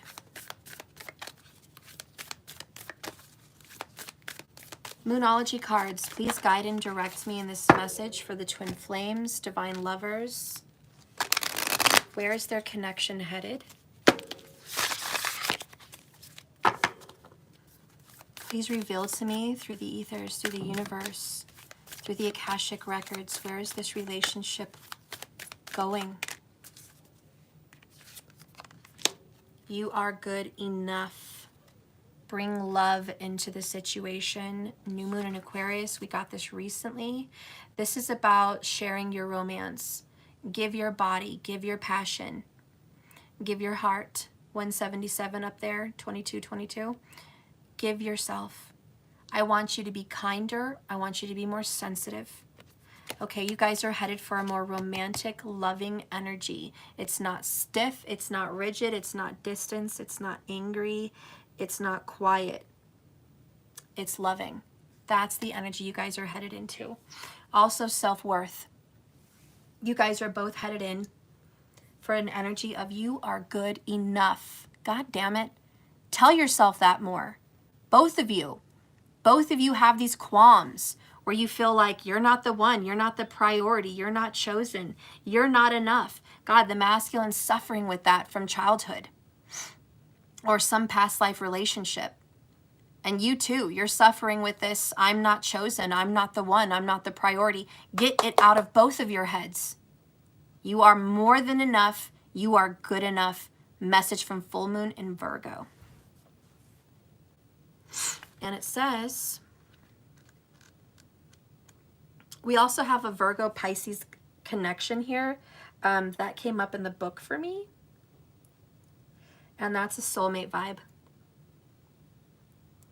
Thank you, Kiera, for the Cash App. 133 in the room. Thank you, Kiera. I saw that, Kiera King. Thank you so much for your love donation and energy exchange. Thank you so much. This is your message. It's time for you guys to be really honest with yourselves and understand what's led you here for this reading to ask you these questions and watch this. Have you been humble to the point of being self-effacing? Have you been so humble that you're just almost non-existent and that everyone else is priority? Humility is good, but it can go too far. Drawing this card suggests that you may have been underrating yourself. You don't have to be flashy, just quietly certain that you are good enough. At the other end of the scale, somebody here may also have been a little bit too picky. Honestly ask yourself this question. Are you too picky? Because the full moon in Virgo needs some truthful answers. A reality check, if you will. Once you've given these answers to yourself, it should be easier to see how you got where you are. Your next step should be the more obvious. Pay attention to the details and work hard at strategizing what you want. Find a balance between the cosmic and the mundane in your life. You need both. Additional meanings, worrying too much doesn't fucking help. It just attracts more things to worry about. And worry begets worry, and you're never going to get out of it. Secondly, have you been overcritical? Have you been too intense? Have you been, honestly, maybe a bit too judgy? Maybe you have the blame game going on. An apology may be in order. Thirdly, stop second guessing yourself all the time. Stop asking yourself, am I sure? Am I sure? No, you are sure. Go with your gut, please. Stop second guessing every move you make. Stop second guessing where your heart led you. If your heart led you to your twin flame, if your heart led you to a kiss, if your heart led you to a reconciliation, if your heart led you to some prelude in some moment, do not second guess yourself. Stop. Last, raise your karma by doing something good for someone else. Get into charity in some way. No matter when you draw this card, it's a reminder that at any time is a good time to start living better, start being better, start having a healthier life. It's never too late. And always remember as we close, you are good enough. So anyways, you guys are moving into the energy of humility, but also confidence, okay? You guys are moving into the energy of feeling good enough for maybe the first time in a long time. 133, 222 on the screen. Now, what is a personal message for you? If you're a viewer, what is a personal message? Spirit, please guide and direct me in a personal message for my viewers, the message that needs to be heard. We have Valencia. She who stands, be resolute, implacable, determined, strong, powerful, knowing where you are, why you're there, and what you want. So getting your power back is a message here from Valencia.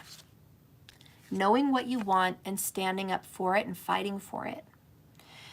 So Valencia, she who stands, embodies the spirit of resoluteness. Her hair is tied back, revealing the determination in her face. Her bloodied sword rests in her hands.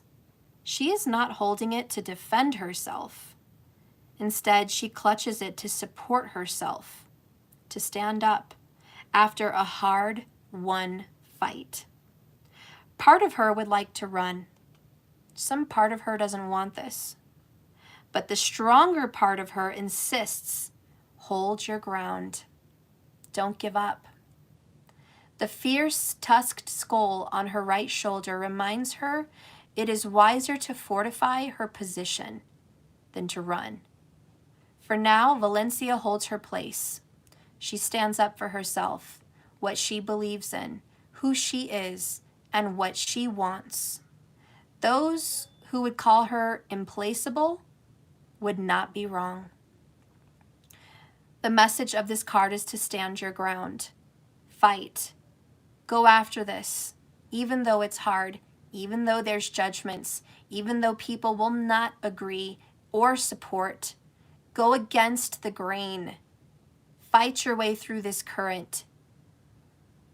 Valencia holds her place. The thing that you've been working so hard to get will be in your possession very soon. Don't give up from just a little bit of pushback. Do not give in to the urge to give up. Let this card serve you as a reminder, Twin Flames, of your own resolutions. Acknowledge where you've been. Look at how far you've come. Tie your hair back. Roll up your sleeves. You're a fucking warrior. Now you must prove to the universe that you've earned this spot. You fought long and hard for this reconciliation, for this union, for this victory, for this win. You will not be put aside easily. You will not go quietly into the night of failure. Look at the universe in the eye. Hold your gaze. Show the universe your implacable stance. I know what I want, and I won't quit. Just like that movie, guys. I told you from the beginning, what dreams may come. He did not take no for an answer. He went after his soulmate. No matter if God said no, the angels said no, his guides said no, he went after her. Nothing got in his way. Terrors got in his way, and he didn't even let them stop him. Then he found his soulmate, and she was going to be in his way. She didn't want to acknowledge him. She rejected him. She pushed him away. And still, against what that soulmate did to hurt him, he went against every barrier. He stood his ground and said, I'm not fucking going. I don't care what God says, the universe says, time says, reality says. This is my place. I earned it. We're soulmates. That's what he said in the movie. Don't you get it? We create new paths. We create. We're creators. I don't care what's been done before us. We are way makers. I'm going to show you what real love looks like. Bye. I love you. Good luck. I'm staying here. I'm giving up heaven for hell for my soulmate. I'm not going to leave her alone. I love her, period. And even if she wants to reject me and push me away, I'm not fucking going. And who won in the end? He did. He fucking won in the end. And they both ended back up in heaven. Together. Reunited. Oh, such a beautiful movie. I need to watch it again. And then they looked at each other and said, do you want a second chance? Do you want to go down to earth and meet each other all over again? And he said, that would feel like heaven. To fall in love with you all over again. To make babies with you again. That's heaven. And even though they were in heaven and they were with the kids they already made in spirit, and they already had their home and they already had their heaven painted out, they were living their heavenly life, they decided as soulmates to go back down to earth and meet each other again. And fate brought them together almost synchronistically like they did in the previous life. In the previous life, they met in their college years on boats in water, and she had a red scarf on a white sailboat, and he was on another sailboat, and their boats bumped. They were riding the boats. They were inside the boats, but that's how they met in the previous life, and they fell in love. Well, in the second life, in the new life, ooh, and I have goosebumps all over. You guys are kind of like that in this journey. In the second life, because this is a past life connection, don't forget, and what dreams may come is very similar to your path. Okay? But in the second part of their meeting, they were children. They were not in college. So they met, and she was a little girl, a couple years younger than him, and he was a little boy. And they were playing at the same lake. And they had toy boats. and the boats were like remote control or something, and they bumped into each other. Just like their previous life. It was like, I've done this before, but not exactly. And the kids looked at each other and laughed and giggled like they already knew each other. And they came and sat by each other, more goosebumps. And the little girl gave the boy half of her sandwich. Why? Goosebumps. Best friends. I probably already put it away. It's buried. But you know that best friends card, okay? So the little girl put the sandwich away in her pocket and gave him one other half. They shared a sandwich, again showing split. One soul, two bodies. The sandwich was reminiscent of one becoming two and being soulmates, two halves of the same whole. You know what I mean? Anyways, that was the ending of the movie, and they did meet again, and I'm sure they had a whole nother shot at life. Now, is their life going to be easy? Probably not. The life before that second coming was terrible. They had suicide. They had loss and deaths of their children. They had talks of divorce. They had They had a hard relationship before all of that. You know what I mean? They had a very difficult life. And you would say, why would they want to go down there and do it again? Why would they even risk going through the pain and suffering that they went through all over again? Because that's what life's about, guys. Life is not easy, not for everyone. There's going to be death. There's going to be grief and loss. There's going to be madness. There's going to be terrible sadness. There's also going to be love and joy and romance and births.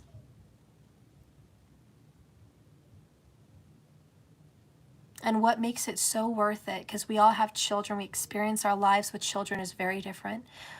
But what makes life okay to get through is having that one, that soulmate, the twin flame. Because you know, no matter what you go through, they're going to be there. In death or in life, they are committed to you. You are a part of their journey. Children are like that, but children have their own journeys. It's a little bit different. Your children don't walk your journey with you. Your children create their own journey, and you're part of it, but it's very different from a partner. A partner walks your journey with you, together in union. That's what makes it special. So yeah, to do this again from a past life relationship, to come back down and say, let's go through the good times and the bad together. You know what makes it okay? Romance, love, kisses, hugs, connection. That's why you need to lighten up your difficult periods with love. That's the medicine. That's the cure. Queen of Cups knows this. Life is not easy, so what's the elixir? What's the medication? What's the love drug? Love. Love and romance makes all these trials and tribulations so much easier. And sometimes we need that pick-me-up. We need that boost. So anyways, you guys are headed for a reconciliation. It's definitely in the cards for you guys.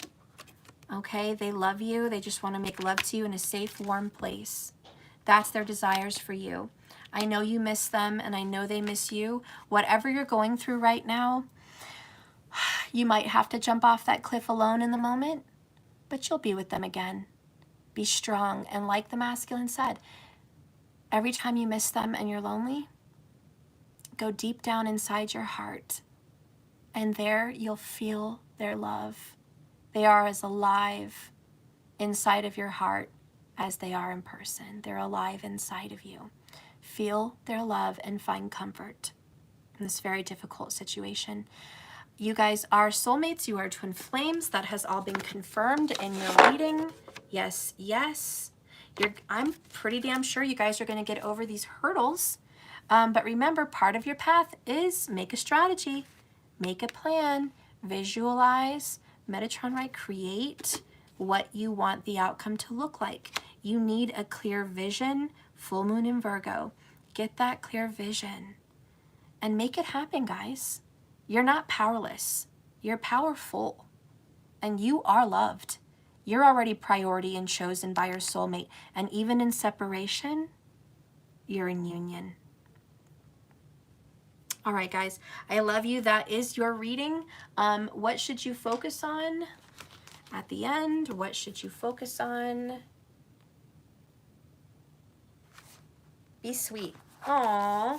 Kindness. You're going to get more bees with honey. Be a sweet little strawberry. Plant your seeds of sweetness. Be kind to yourself. Be kind to others. Use sweetness as your guide. Okay, focus on that. Focus on not being negative. Focus on not being critical. Okay, don't be critical. Don't be negative. Don't be a hard ass. Don't be difficult. Focus on being sweet and loving and romantic. That's the strawberry.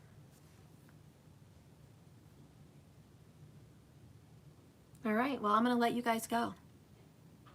You've been here all day with me. Get the hell out of here. I love you. Remember, this love, this life is a journey, not a destination. So just keep swimming. That's my motto here. If you guys are interested in anything I have to offer, it's in the description box below, or you can go to www.jks1111.com. If you want to give me any love donations, you can always go to Cash App. Money symbol is the tag. Let that shit go. 1111. All right. Have a beautiful, blessed, and wonderful day. Please don't forget to hit the like button on the way out. It does help, I guess, you know. I don't know. It's the YouTube thing. Algorithms, getting videos recommended to people.